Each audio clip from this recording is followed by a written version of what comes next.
آپ نے کہا کہ یہ قرآن پاک میں ہے، مجھے بتائیں کہاں؟ مکمل ضابطۂ نجات کہنا چاہیے۔ آپ نے تو اسلام کو دین کے درجے سے ہی ہٹا دیا، پھر آپ اسلام ری انوینٹ کر رہے ہیں۔ ہم اسلام کا جو تھاٹ انسانوں کے یہاں ڈیولپ ہوا ہے اس کی ریکنسٹرکشن کر رہے ہیں۔ خالق مجھ سے ڈائریکٹ تو بات ہی نہیں کرتا۔ مکمل ضابطہ حیات ہے آپ کا دین، مجھے نکال کے دکھائیں۔ آپ کا بھی ہے، ایک ہے کمیونسٹ اسٹیٹ، ایک ہے ریپبلک، ایک ہے فیڈریشن، ایک ہے مونارکی۔ وہ مکتبہ فکر جو کہتا ہے اسلام کو اسٹیٹ بنانی چاہیے، وہ یہ کہتا ہے کہ اسٹیٹ وہ جس میں سسٹم اسلام کا ہو۔ اسلام کو سسٹم دیتے ہی نہیں، اسلام صرف بنیادی اصول بتاتا ہے کہ ہم دونوں نے ایمیزون کے جنگل میں جا کے رہنا، آپ تو ہمیشہ جائیں گے نہیں۔ موسیقی طالبان کے نزدیک حرام ہو، میں ان کو رائٹ دیتا ہوں کہ تم اپنے نزدیک یہ تھاٹ امپلیمنٹ نہیں کر سکتے۔ تو آپ کے خیال میں ووڈکا حرام ہے، وسکی حرام ہے، الکوہل حرام ہے، بیئر حرام ہے، وائن حرام ہے، ریڈ وائن حرام ہے، وائٹ کیا ہے؟ قرآن مجید نے خمر کو ممنوع قرار دیا تو وہاں خمر کی کوئی صنف زیر بحث نہیں ہے، اس کے اثر زیر بحث ہے۔ آپ امریکہ میں رہتے ہیں؟ ہاں امریکہ میں رہتے ہیں لیکن ہم اچھے ماحول میں رہتے ہیں۔ سواد اعظم ان سے اتفاق نہیں کرتا؟ نہ کریں، سواد اعظم ہو یا سواد اصغر ہو، آپ کو اصل میں اصل اسلام کا نہیں پتا۔ تو یہ ہٹلر کون سا مذہبی نیریٹو پڑھ کے جنگ کرنے گیا؟ ہٹلر کی میں بات نہیں کر رہا، میں کہہ رہا ہوں کہ وہ مقدس نہیں ہے۔ شیکسپیئر کے شعر میں اور آیت میں فرق ہے۔ دنیا کی ہر انٹرپریٹیشن، ہیومن انٹرپریٹیشن ایک ہی چیز ہے۔ Interpretation is the reality. Liberal democracies کے بارے میں جو کچھ بھی لوگ جانتے تھے وہ مڈل ایسٹ کی اسرائیل غزہ وار نے اس کو تہہ تیغ کر دیا۔ مسلمانوں کو اس وقت آخری درجے میں شکست ہو گئی ہے مسلح جدوجہد میں۔ سلامتی ہے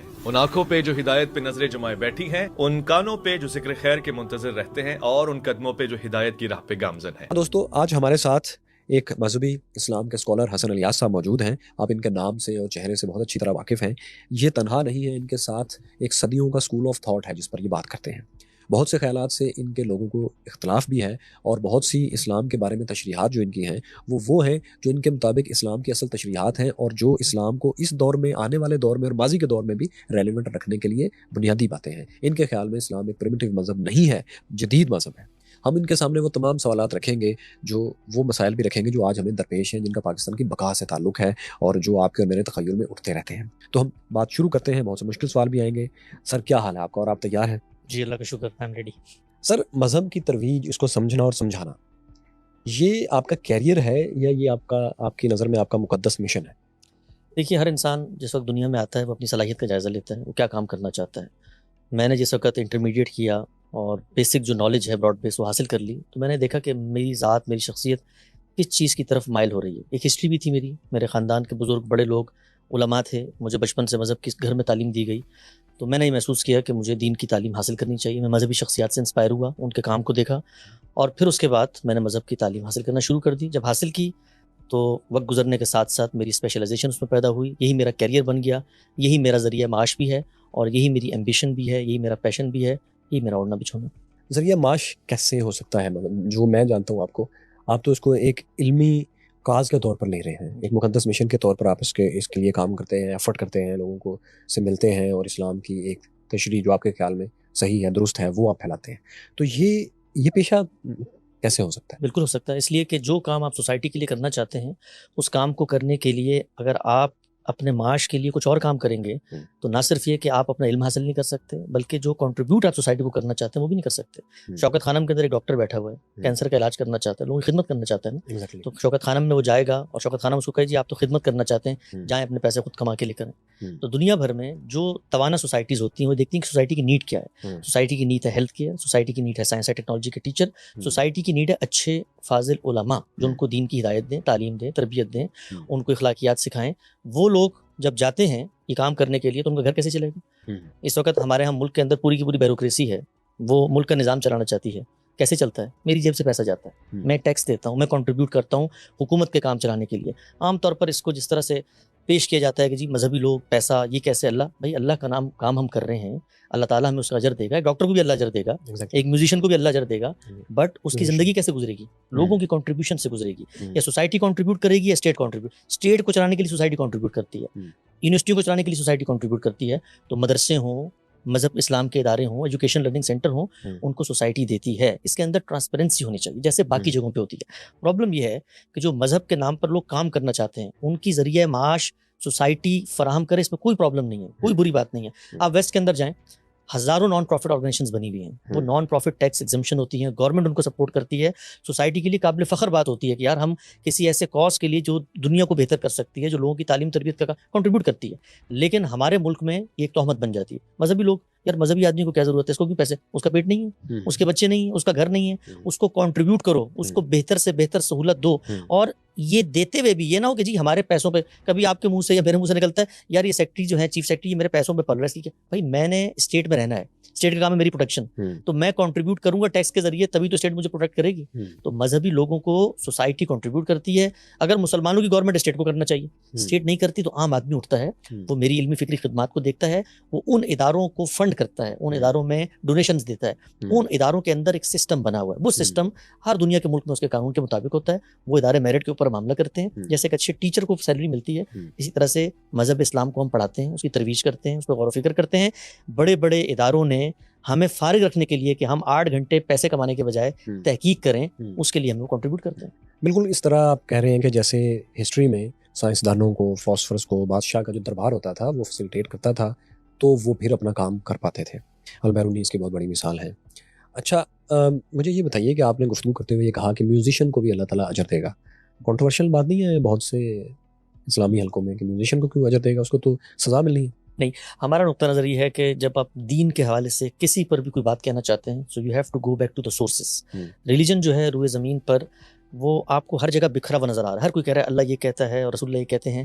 ہماری جو میتھڈالوجی ہے نا وہ بہت سمپل ہے, بڑی سادہ ہے. وہ یہ کہ سورس کوڈ کی طرف جاؤ. ریلیجن ہے کیا؟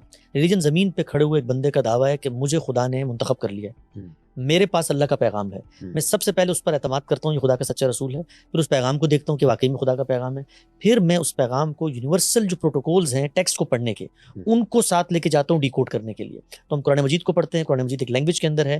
قرآن کو آپ پڑھ جائیں, وہ یہ کہتا ہے کہ جتنی زینت کی چیزیں ہیں, ہم جانتے ہیں کہ زینت کسی چیز کو مزین کرنا, تزئین, آواز کی زینت ہے موسیقی, اسی طرح آرٹ فارم, تصویر کشی آپ کرتے ہیں, مجسمے بناتے ہیں, یہ سب زینت کے باب میں آتی ہے. مزین کرنا, بیوٹیفائی کرنا. اللہ تعالیٰ نے انسان کو ایک حصے جمالیات دی, ایسthetic سینس, اسی کا ظہور ہوتا ہے, آپ کو ہر جگہ نظر آتا ہے. تو قرآن مجید یہ کہتا ہے کہ من حرم زینت اللہ الذی اخرج لعباد, کون حرام کرتا ہے ان زینتوں کو جو میں نے ان بندوں کے لیے, اپنے بندوں کے لیے, یہ مسلمانوں کے لیے ہے موسیقی, ہمارے لیے اللہ نے پیدا کی ہے. اور وہ آگے کہتا ہے دنیا کی جتنی چیزیں ہیں یہ تمہارے لیے ہیں, یہ تو تمہارے اہل ایمان کی وجہ سے غیر مسلم کو بھی مل جاتی ہے. تو موسیقی اللہ کی رحمت ہے, اللہ کی نعمت ہے. آپ کی جو کوگنیٹیو اسکلز ہیں ان کو اجاگر کرتی ہے, آپ کی حصے جمالیات کی تسکین کرتی ہے. پرابلم کہاں ہوتا ہے؟ پرابلم یہ ہوتا ہے کہ رسول اللہ صلی اللہ علیہ وسلم سے منسوب کچھ نریشنز ہیں, ہسٹوریکل چیزیں ہیں, ان میں یہ آتا ہے کہ آپ صلی اللہ علیہ وسلم نے موسیقی سننے سے منع فرمایا, اس کی مذمت کی. اب ہوتا کیا ہے, لوگ یہ کہتے ہیں کہ یار قرآن میں تو چلو کہیں ممانعت نہیں ہے موسیقی کی, بلکہ اس سے الٹ بات کہی جا رہی ہے. تو وہ یہ کہتے ہیں کہ بھائی قرآن آپ زیادہ بہتر جانتے ہیں کہ پروفٹ زیادہ بہتر جانتے تھے. تو پروفٹ نے جو اس کی ایکسپلینیشن کی ہے اس کی روشنی میں ہم قرآن کو سمجھیں گے. ہم یہ کہتے ہیں کہ دنیا کی ہر ایکسپلینیشن تب ایکسپلینیشن بنتی ہے جب اصل ٹیکسٹ اس کو قبول کر رہا ہو. سو موسیقی کے بارے میں جو اس کو مسلمانوں کے لیے ہونے یا جمالیات میں سے ایک ایسی چیز ہونے کہ جو خدا نے منتخب کی ہے مسلمانوں کے لیے, دنیا کے لیے, آپ کے بقول وہ ایک بڑی اچھی چیز ہے. لیکن ایسی احادیث ہم نے سنی ہے اپنی زندگی میں کہ نبی پاک صلی اللہ علیہ وسلم نے فرمایا کہ میں موسیقی کے آلات کو توڑنے کے لیے آیا ہوں, اور جو کوئی میوزک سنے گا اس کے کانوں میں سیسا ڈالا جائے گا پگھلا کر قیامت کے دن. تو وہ اتنی حدیث جو ہیں وہ پھر ان کا کیا مطلب؟ ہمارا ماننا یہ ہے کہ رسول اللہ کی نسبت سے جو بات ہمارا کہتے ہیں اس سے کیا مراد ہے؟ ہمارے سے مراد یہ ہے کہ دین اسلام اللہ کے پیغمبر دنیا کو دے کے چلے گئے ہیں, اب ان کے مخاطب انسان ہیں, صحابہ کرام بھی. جب آپ کہتے ہیں ہمارا ماننا یہ ہے, ہمارے سے مراد تو ہمارا تو آپ کا کوئی الگ مطلب اسکول آف تھاٹ ہے. ہاں بالکل ہے. میں کیسے بتا دوں. اچھا سب سے پہلے تو مجھے ان 2 احادیث کے بارے میں بتائیں نا جو میں نے کہی ہیں موسیقی کے خلاف. پھر یہ بتائیں کہ ہمارا اسکول آف تھاٹ ایک الگ اسکول آف تھاٹ کیسے ہو سکتا ہے؟ اسلام تو ایک ہی ہے. جی, موسیقی کی جو حدیث ہیں ان کے بارے میں ہمارا ماننا یہ ہے, ہمارے پہ ڈی کوڈ کر دیتا ہوں, 2 منٹ صبر کریں گے تو آ جائے گا ہمارے کا مطلب. ہسٹری کے اندر جو بھی بات آتی ہے, اگر وہ پروفٹ بیان کر رہے ہیں, قرآن یہ کہتا ہے کہ اس کی روشنی میں اس کو دیکھا جائے گا. اس کا استدلال کیا یہاں زیر بحث نہیں ہے, لیکن ہم قرآن کی روشنی میں ہسٹری کو دیکھتے ہیں. جب قرآن کی روشنی میں دیکھتے ہیں اور پھر ہسٹری کا خود کریٹیکل انالیسس کرتے ہیں تو ہمیں بات معلوم ہوتی ہے کہ رسول اللہ نے جو دونوں باتیں کہی ہیں یہ علل اطلاق موسیقی کی حرمت کے بارے میں نہیں ہیں, ان کا ایک کانٹیکسٹ ہے. ہم نے ان تمام ہسٹوریکل نریشنز کو جمع کیا ہے, اور اس میں جو بات سامنے آتی ہے اس سے مراد وہ موسیقی ہے جو موسیقی شرک پر مبنی تھی, وہ موسیقی ہے جو مکہ کے نائٹ کلبس کی شبینہ مجالس میں گائی جاتی تھی. لوگ اس پہ شراب پیتے تھے, ڈانس کرتے تھے, اور اس کے بعد غافل ہو کے وہیں پڑے رہتے تھے. اللہ کے پیغمبر نے مختلف اپلائیڈ سچویشنز کے اندر ان کے بارے میں تبصرہ کیا ہے جن کا کانٹینٹ غلط ہے, جن کے اندر اخلاق کا مسئلہ ہے. کوئی بھی چیز اپنی ذات کے اندر ممنوع نہیں ہوتی, یہ اس کا استعمال ہے. شاعری کا یہ معاملہ ہے. اب دیکھیے قرآن مجید نے مذمت کی ہے شاعری کی, پیغمبر کے بارے میں کہا بھی شاعر تھوڑی ہے, شاعروں کے بارے میں کہا تو ہر وادی میں بھٹکتے پھرتے ہیں, کبھی ابھی محبوبہ کے رخسار پہ ہیں, کل جنگ کے میدان میں چلے جائیں گے. لیکن کیا شاعری ممنوع ہے؟ نہیں ممنوع. اخلاقی پیرامیٹرز ہوتے ہیں جس کی بنیاد پر موسیقی حرام بھی ہو سکتی ہے, موسیقی جائز بھی ہو سکتی ہے, لیکن علل اطلاق اپنی ذات میں ایسی کوئی بات نہیں ہے. دوسری بات آپ نے کہا دین جب آیا نا جی دنیا میں، اس کے بعد اللہ کے پیغمبر نے لوگوں کو یہ دین دیا ہے. دین ایک ہے، سورسز میں ہے وہ قرآن، وہ ہے سنت. سنت نام ہے عملی پریکٹسز کا، قرآن نام ہے اس ٹیکسٹ کا جو ہمارے سامنے موجود ہے. وہ ایک زبان کے اندر ہے، اس کو لوگ سمجھتے ہیں، لوگ انٹرپریٹ کرتے ہیں. لوگوں نے ہی کیا ہے. امام شافعی بھی عالم تھے، ابو حنیفہ بھی عالم تھے، دونوں انسان تھے، دونوں نے انٹرپریٹیشن کی. قرآن کی دونوں آیتوں کا ایک ہی ٹیکسٹ ہے لیکن مختلف مفہوم برآمد کر رہے ہیں. کیوں مختلف کر رہے ہیں؟ اس لیے جب کوئی ورڈ ہوتا ہے وہ ایک کانٹیکسٹ میں آتا ہے، آپ کانٹیکسٹ سمجھتے ہیں تو انسانی علم اثر انداز ہوتا ہے. تو دنیا میں ہر فیلڈ، فلسفی کی ہو، سائیکالوجی کی ہو، اینتھروپولوجی کی ہو، ہسٹری کی ہو، ہیومن انٹرپریٹیشن جہاں پر آتی ہے وہ تھاٹ ڈیولپ کرتی ہے. تو ایک ہے ریلیجن اور ایک ہے ریلیجس تھاٹ. جو ہمارا ریلیجس تھاٹ ہے وہ یہ کہتا ہے کہ موسیقی کے بارے میں جو رائج نقطہ نظر ہے وہ درست نہیں. ہمارے سے مراد آپ اپنی ذاتی بات کر رہے ہیں حسن الیاس کی؟ نہیں، میں ایک استاد کا شاگرد ہوں. وہ استاد ایک تھاٹ رکھتا ہے، ان کا نام جاوید احمد غامدی ہے. غامدی صاحب بھی ایک استاد کے شاگرد ہیں، ان کے بھی ایک استاد ہیں، ان کا ایک فریم آف ریفرنس ہے.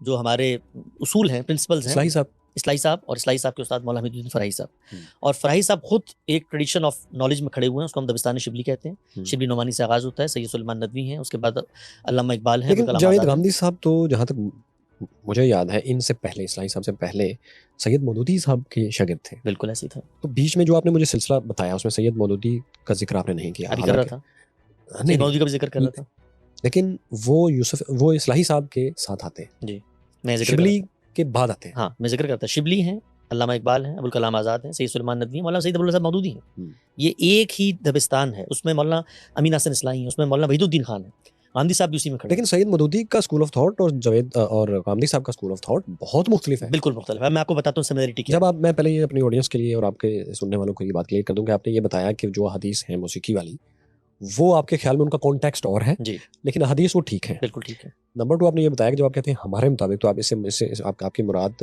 غامدی صاحب کا وہ اسکول آف تھاٹ ہے جو ایک سلسلہ چلا آ رہا ہے اور آپ بھی اس کے حصے ہیں، یہ آپ کی مراد ہے. جی.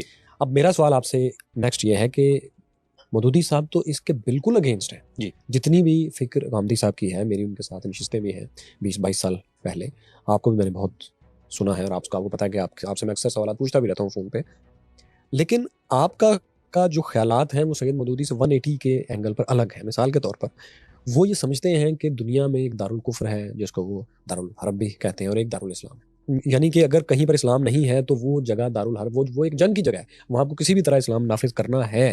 جبکہ غامدی صاحب تو اس بات کو نہیں مانتے. تو یہ جو اتنا ایک صرف یہ مثال ہے، تو اتنا فرق آیا موسیقی میں بھی، یہ فرق ہے، اتنا زیادہ فرق آیا یہ کب اور کیسے اسکول آف تھاٹ میں آیا؟ اور آپ بھی ظاہر ہے اس کے ساتھ ہیں. جی بتائیے. دیکھیے یہ جو گروپ آف پیپل ہیں جن کا میں نے نام لیا نا، یہ لوگ اصلاً اس جگہ پہ نہیں کھڑے ہوئے جہاں پر ہماری پوری امت کی میتھڈالوجیز کھڑی ہوئی ہیں. ہمارے 3 ڈومیننٹ اسکول آف تھاٹس ہیں پوری امت کے اندر. آج تک اسلام کو جو سمجھا گیا ہے وہ 3 ہی ہیں. ایک ہے سلفی تعبیر، وہ جو سلفی تعبیر شروع سے بات کر رہا ہوں. سلفی 632 کے بعد سے نہیں، 632 سے بہت پہلے، امام شافعی کے زمانے سے، 632 عیسوی کے بعد سے. ٹھیک ہے، اس کے بعد سے امام شافعی ہیں جو آپ کو پہلی صدی کے خاتمے پر دوسری صدی کے آغاز پہ نظر آتے ہیں. امام شافعی سب سے پہلے آدمی جنہوں نے اصول مرتب کیے ہیں دین اسلام پر غور و فکر کی. لیکن 632 سے امام شافعی کے بیچ میں ایک گیپ ہے، دہائیوں کا گیپ ہے. ہاں، اس کے اندر تابعین موجود ہیں، صحابہ موجود ہیں. خود امام شافعی جو ہیں انہوں نے تابعین سے علم حاصل کیا ہے. یہ جو میتھڈالوجی ہے سلفی منہاج ہے، اس کے بارے میں یہ جان لیں کہ ان کی اصل کی حیثیت کس کو ہے. یہ کہتے ہیں کہ جو کچھ قرآن میں آیا ہے، سنت میں آیا ہے، اس کو ہسٹوریکل نریشن جو ہیں پروفٹ کی اور ان کے صحابہ کی، اس کی روشنی میں دیکھنا ہے. یہ پہلی میتھڈالوجی ہے. دوسری جو میتھڈالوجی ہے وہ فقہی منہاج کی ہے. آپ نے اپنا جواب اس اینگل پہ رکھنا ہے کہ سید مودودی سے جاوید غامدی مختلف کیوں؟ بالکل اسی پہ آؤں گا. دوسرا ہے کہ یہ میں کہیں آپ کو بہت زیادہ ڈیٹیل وہ تھیولوجی نہیں بتاؤں گا کہ بھائی مذہبی علماء کیا، سیدھی بات کروں گا تاکہ ہمارے جو بات ہماری لوگ سنیں ان کو پن پوائنٹ ڈائریکشن نظر آئے کہ ہم کس طرف بات کر رہے ہیں. پریسائزلی بتاؤں گا. فقہی منہاج ہے وہ کنسنسس پہ کھڑے ہوئے ہیں. کنسنسس سے مراد قرآن کی انٹرپریٹیشن ہو، سنت کی انٹرپریٹیشن ہو یا ہسٹری کی انٹرپریٹیشن ہو. جو اجماع کہے گا، میجورٹی کہے گی، ہم نے اس کے ساتھ کھڑا ہونا ہے. تیسرا جو اسکول آف تھاٹ ہے وہ تصوف کا، اس وقت زیر بحث نہیں ہے. ہم لوگ جو بات کرتے ہیں، ہم سے مراد یہ دبستان شبلی کا گروہ عموماً اور فکر فراہی اس میں خصوص. یہ گروپ آف پیپل کہتا ہے براہ راست غور کرو قرآن و سنت پہ، براہ راست انڈیویجولی آپ غور کرو. جہاں تک بات ہے مولانا مودودی کی، تو مولانا مودودی اپنی ذات میں یہ رمق رکھتے ہیں کہ براہ راست غور و فکر کیا جائے. خود انہوں نے کیا، کئی نتائج نکالے، لیکن نتیجے کے اعتبار سے وہ اجماع امت کے ساتھ کھڑے ہوئے ہیں. تو غامدی صاحب کا اگرچہ آغاز مولانا مودودی کی فکر سے ہوا وہ اسی تھاٹ کو درست سمجھتے تھے. مولانا مودودی روایت کے اندر جو چیزیں آ رہی ہیں ان کو بھی ایکسیپٹ کرتے ہیں, ان کے اندر مجتہدانہ بصیرت بھی ہے, براہ راست غور بھی کرتے ہیں. ہی از اے کمبینیشن. یہ اسکول آف تھاٹ ریفائن ہوا ہے مولانا فراہی پہ آ کے. فراہی صاحب نے پرنسپلز بنائے ہیں پہلی دفعہ اس اسکول آف تھاٹ کے, جس کو ہم فکر فراہی کہتے ہیں. وہ یہ کہتے ہیں دین سے متعلق جو بات کرو گے اس کو قرآن کی روشنی میں دیکھنا ہے. تو غامدی صاحب اور مولانا مودودی میں اتنا بوتھ کیوں آیا, ان کی فکر میں اتنا تبدیلی کیوں ہوئی؟ اس لیے ہوئی کہ غامدی صاحب نے اس میتھڈالوجی کو مکمل طور پہ ترک کر دیا جو کسی نہ کسی حد تک مولانا مودودی کی تھی. وہ تھی کیا کہ اجماع کی روشنی میں آپ نے دین کی انٹرپریٹیشن کرنی ہے. غامدی صاحب یہ کہتے ہیں اجماع اپنی ذات میں کنسنسس, اور کنسنسس کی روشنی میں دین سمجھنا یہ خود ایک بدعت اور انحراف ہے. آپ کو یوں نہیں لگتا کہ سید مودودی سمیت بہت سے جو اسکول آف تھاٹ ہیں جن کی کہ اب آپ لوگ ان کے ساتھ نہیں کھڑے, بیسیکلی تو وہ آپ مجھ سے زیادہ اسلام کی تاریخ کو جانتے ہیں کہ ابن تیمیہ اور امام احمد بن حنبل, اور یہ وہ پوری ایک لڑی ہے جو پھر مصر میں اخوان المسلمین کی شکل میں ظاہر ہوئی, یہاں جماعت اسلامی کی شکل میں, جس کی ایک متشدد شکل ہمیں پھر القاعدہ وغیرہ کی شکل میں نظر آئی, اور ابداش کی, کہ جو کہ ایکسٹریم پر جاتا ہے ٹیکسٹ کو لے کر, اور اس میں وہ انسانی شعور کی نفی ہی کر دیتا ہے کہ اگر ٹیکسٹ میں ایک چیز ثابت ہو رہی ہے تو پھر انسانی عقل اور شعور اس کے سامنے نہیں ٹھہریں گے. تو آپ کو یہ نہیں لگتا کہ فکر فراہی جو ہے بیسیکلی اب سے نہیں, اوائل سے ہی, بہت شروع سے ہی, دوسری اسلام کی دوسری صدی سے ہی ایک بہت بڑی تفریق کے نتیجے میں دو اسکول آف تھاٹ بن گئے تھے. باقی اور بھی اسکول آف تھاٹ تھے, لیکن اس زمن میں کہ ایک نے ٹیکسٹ کو شدت سے فالو کرنا ہے اور ایک نے انسانی عقل اور شعور کے ساتھ بھی رہنا ہے. تو آپ اس گروپ میں چلے گئے ہیں جو کہ ٹیکسٹ سے دور ہے. ٹیکسٹ کے ساتھ تو ہے لیکن وہ ٹیکسٹ کے ساتھ انسانی عقل, جو کہ ایک دفعہ پھر آپ کی خیال میں خدا ہی کی دین ہے, اسی طرح جیسے قرآن اور حدیث اور اسلام خدا کی دین ہے, تو اس کو ان دونوں کو سامنے رکھ کر آپ لوگ فیصلہ کرتے ہیں, جس کو آپ نے کہا کہ ہر شخص نے اپنا اجتہاد کرنا ہے, اس کو دیکھنے کے بعد اپنی عقل لڑانی ہے. تو یہ تو آپ بالکل اس اسکول آف تھاٹ کے ساتھ جا رہے ہیں جو کہ اجماع نے مسترد کر دیا ہوا ہے اسلامی تاریخ میں. جی دیکھیے, ہم لوگ جس طرح سے چیزوں کو سمجھتے ہیں نا, وہ بیس کرتا ہے بنیادی طور پہ ٹیکسٹ پہ. جس وقت ہم قرآن مجید کی بات کرتے ہیں تو میں اگر آپ کو بتاؤں کہ ہم قرآن کو سمجھتے کیسے ہیں, تو ہم سب سے پہلے ٹیکسٹ کو دیکھتے ہیں. ٹیکسٹ ایک زبان میں ہے, ہم یہ کہتے ہیں جس زبان میں ہے, زبان میں چیز کو سمجھنے کے کچھ یونیورسل پرنسپلز ہیں. ان پرنسپلز میں پہلی چیز ہے لفظ کو دیکھو, لفظ کا معنی کیا ہے, لفظ سینٹنس اسٹرکچر میں کیا ہے, اور جملے کا کانٹیکسٹ کیا ہے. اختلاف یہ نہیں ہے ہمارا اور مولانا مودودی کا کہ وہ ٹیکسٹ پہ ریلائی کر رہے ہیں اور ہم ٹیکسٹ سے باہر کو ریشنلٹی کی روشنی میں یا کامن سینس کی روشنی میں اس کو پریویلنگ تھاٹ مان کے اس کی طرف آ رہے ہیں. فرق یہ ہے کہ جس طرح ٹیکسٹ کو سمجھنا چاہیے ہے اس کے جو پرنسپلز اور میتھڈالوجی ہے اس میں فرق ہے. ہم ٹیکسٹ کو جب سمجھتے ہیں, ہم ود ان دا ٹیکسٹ یہ کلیم کرتے ہیں کہ جو بات تم کر رہے ہو, مثال دیتا ہوں آپ کو, مثال بڑا اچھا کام کرتی ہے, آپ نے بڑی اچھی مثال دی. آپ کو متشددانہ رویے نظر آتے ہیں. قرآن میں آیت ہے سورہ توبہ کے اندر, فقتل المشرکین, جہاں مشرک ملے مار دو, حیث وجدتموہم, اور گھات لگا کے بیٹھے ہوں وہاں بھی ان کو مار دو. اب ٹیکسٹ تو آ گیا, جملے کا ترجمہ وہ بھی یہی کر رہے ہیں, ہم بھی یہی کر رہے ہیں. کانٹیکسٹ کیا ہے, پورے قرآن کو دیکھیں گے, سگنیفیکنس کیا ہے, کوہیرنس کیا ہے. تو ہم قرآن سے کہیں باہر نہیں جاتے, ان کی طرف جائیں. وہ کیا کریں گے, کہیں گے یہ ٹیکسٹ ہے, فقت المشرکین, مشرکین کو مارو. آؤ دیکھتے ہیں ہسٹری میں کیا ہوا, مارا گیا تھا, دیٹس مین اب مارے جائیں گے. آؤ دیکھتے ہیں پوری امت کیا کہتی ہے, سب کو مارنا ہے, مارے جائیں گے. تو فرق یہ نہیں ہے کہ ہم ٹیکسٹ کی اپنی انٹرپریٹیشن کر رہے ہیں, فرق یہ ہے کہ ہم ٹیکسٹ کو غیر معمولی اہمیت دے رہے ہیں, اور وہاں پر ٹیکسٹ کی حیثیت اصل کی نہیں ہے, وہاں پر اصل کی حیثیت ہسٹری کو ہے یا اجماع کو. اجماع کی روشنی میں ٹیکسٹ سمجھا جائے گا. ہم یہ کہتے ہیں ٹیکسٹ کی اپنی روشنی میں ٹیکسٹ کو سمجھا جائے گا. اچھا, یہ جو آپ نے بات کی اس میں دیکھیں, آپ میں اور اس اسکول آف تھاٹ میں ٹیکسٹ تو ہو گیا کامن, لیکن یہاں ایک اور مسئلہ بھی پھر آ گیا. جب آپ ٹیکسٹ پر جائیں گے تو پھر سب سے پہلے یہ مسئلہ پیدا ہوگا کہ ایک کوشچن کے طور پر یہ چیز میں آپ کے سامنے رکھ رہا ہوں کہ پھر اسلام اور مذہب جو ہے یہ ایک عام آدمی کے سمجھنے کی چیز رہ نہیں جاتی. کیونکہ اگر آپ ٹیکسٹ کی طرف گئے ہیں تو پھر سب سے پہلے تو یہ کہ دنیا کے 3% کے قریب لوگ ہیں جو عربی سمجھتے ہیں, 3-4% اتنا ہی ہے. اب باقی 96-97% لوگ تو عربی نہیں سمجھتے. تو سب سے پہلے تو آپ کو اس کو سمجھنے کے لیے, اگر یہ ہر شخص کے لیے ہے تو عربی سمجھے گا. اس کے بعد کانٹیکسٹ کو سمجھنے کے لیے ہسٹری پڑھے گا, ہسٹری ٹھیک ہے یا نہیں اس کے لیے کنٹمپریری ہسٹری پڑھے گا.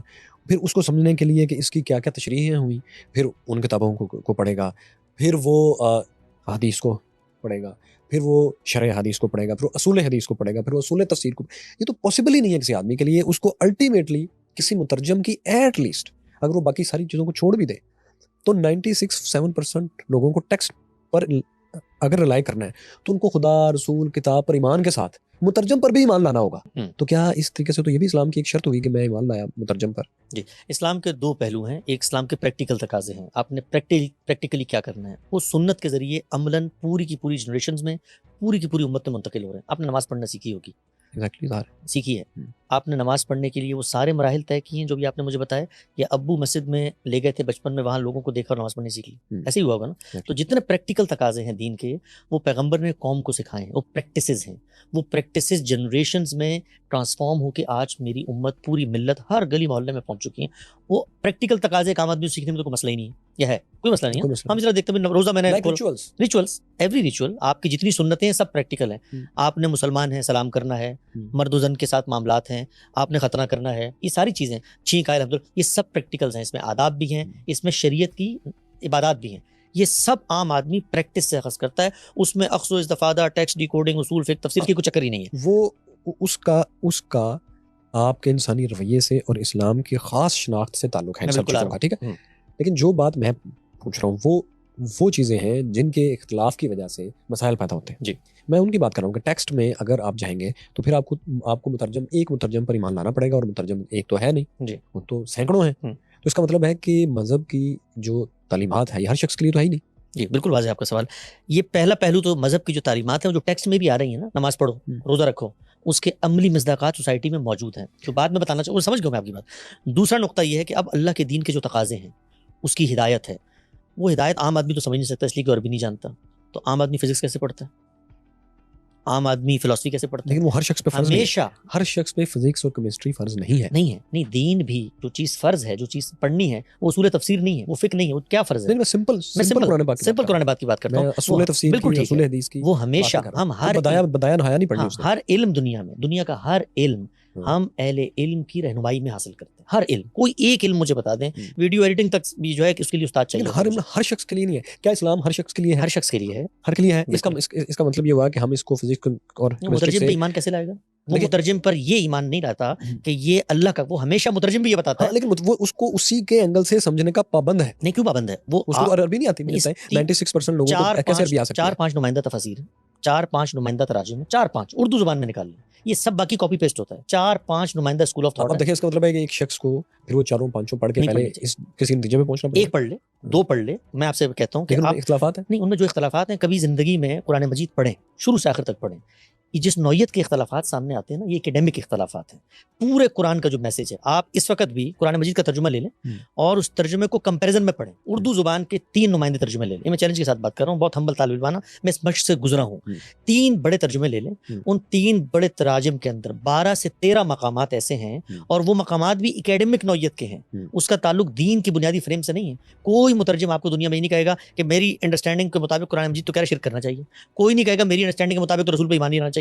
جو بنیادی حقائق ہیں قرآن مجید کے، وہ سب کے ہم وہ ایک زبان میں ہیں، اور زبان بالکل اسی طرح منتقل ہوتی ہے جیسے اسٹیبلش ہسٹری منتقل ہوتی ہے۔ تو کوئی دنیا کا مترجم ایسا نہیں ہے کہ جو قرآن مجید کا ایسا ترجمہ کر رہا ہو کہ دوسرا بہت مائنیوٹ اختلافات ہوتے ہیں۔ دیکھیں بڑے بنیادی قسم کے کسی چیز، 2 بتائیے مجھے اختلافات۔ میں بتاتا ہوں، بہت بنیادی قسم کی اگر اس طرح کی باتیں آئیں اس میں ترجمے میں مختلف لوگوں کے، آپ نے ویڈیو ضرور دیکھی ہوں گی، آپ نوجوان ہیں اور اکثر سوشل میڈیا پر میری طرح کافی ویڈیوز دیکھتے ہیں۔ پاکستان میں ان کا نام نہیں لوں گا، وہ علماء ہیں جو کہ احمد رضا بریلوی کی ان کا ترجمہ اور ان کی تفسیر پڑھنے کے بعد اپنے شاگردوں کو یہ پڑھاتے ہیں کہ دنیا تو فلیٹ ہے اور زمین گھومتی تو نہیں ہے، زمین تو سینٹر ہے، سورج تو نہیں ہے۔ اس کی ویڈیوز موجود ہیں، اور وہ جب بھی ان سے پوچھا گیا ہے، یہ ویڈیوز موجود ہیں کہ وہ کہتے ہیں دیکھو اصل ترجمہ ہے یہ والا، یہاں پڑھو، یہاں سے ٹھیک لکھا ہوا ہے۔ اچھا، میں ایک اختلاف کو بیٹھ کے اس وقت ڈسکس نہیں کرنا چاہ رہا، میں صرف بتا رہا ہوں کہ یہ ایسی واضح چیز ہے، اور ملٹی ملین لوگ اس ویڈیو کو دیکھ چکے ہیں۔ یہ اسی ملک میں اردو زبان میں کی ہوئی اوائل تراجم میں سے ایک ہے۔ بالکل ٹھیک ہے، یہ آگے آپ کے سامنے۔ اب دیکھیں نا، اتنا بڑا جب اختلاف ہوگا، صرف میں یہ بتا رہا ہوں کہ اتنا بڑا اختلاف، نہیں، آپ کو ڈاؤٹ پیدا ہو گیا نا، آپ کو ڈاؤٹ پیدا ہو گیا اس لیے کہ آپ کا کامن سینس، آپ کا وزڈم، آپ کی نالج، آپ کی سائنٹیفک معلومات اس کے خلاف جاری ہے۔ کوئی مسئلے کی بات نہیں ہے۔ آپ نے دنیا کی ہر فیلڈ آف نالج میں اس طرح کے اختلافات ہوتے ہیں، میڈیکل کے اندر اختلافات ہوتے ہیں۔ میں ایک مرض لے کے ایک ڈاکٹر کے پاس جاتا ہوں، وہ کہتا ہے ٹانگ کاٹنی ہے، دوسرا کہتا ہے بالکل بیوقوفی، ٹانگ بالکل نہیں کاٹنی۔ ہر جگہ پہ اختلاف ہوتا ہے، اختلاف سے کبھی نہیں گھبرانا چاہیے۔ میں بتا رہا ہوں عام آدمی کیسے فیصلہ کرے گا، عام آدمی نے فیصلہ کرنا ہے نا۔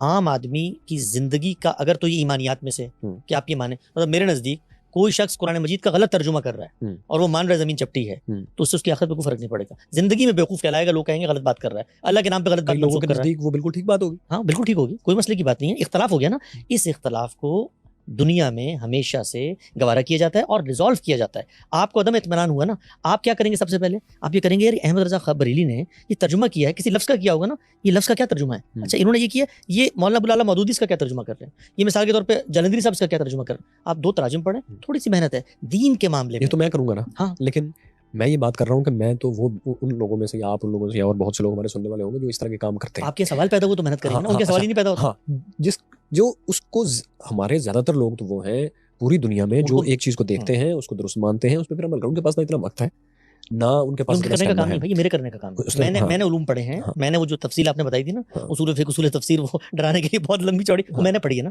تو وہ میرا کام ہے. میں بتاؤں گا دنیا کو, اکیڈمکس کو, احمد رضا بریلی صاحب کو, علماء کو کہ یہ جو بات آپ بیان کر رہے ہیں یہ درست نہیں ہے, یہ میرا کام ہے. ایک عام آدمی مجھے بھی سن رہا ہے. اچھا مجھے پھر ایک اور اینگل سے بات کریں کہ جو اسلام کی مذہب کی تاریخ کو محفوظ کیا گیا انسانوں نے کیا, انہوں نے لکھی, انہوں نے اس کو یاد کیا یا اس کو لکھا, پھر اس کی بائنڈنگ کی, پھر ان کو پھیلایا, پھر ان کو جمع کیا.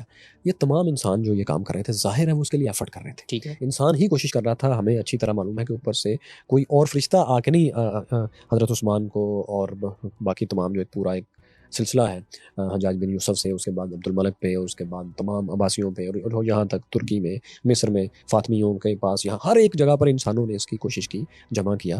سمرقند میں بھی اس کو ہمارے تک پہنچایا. انسانی ایفرٹ تھی؟ شور نہیں.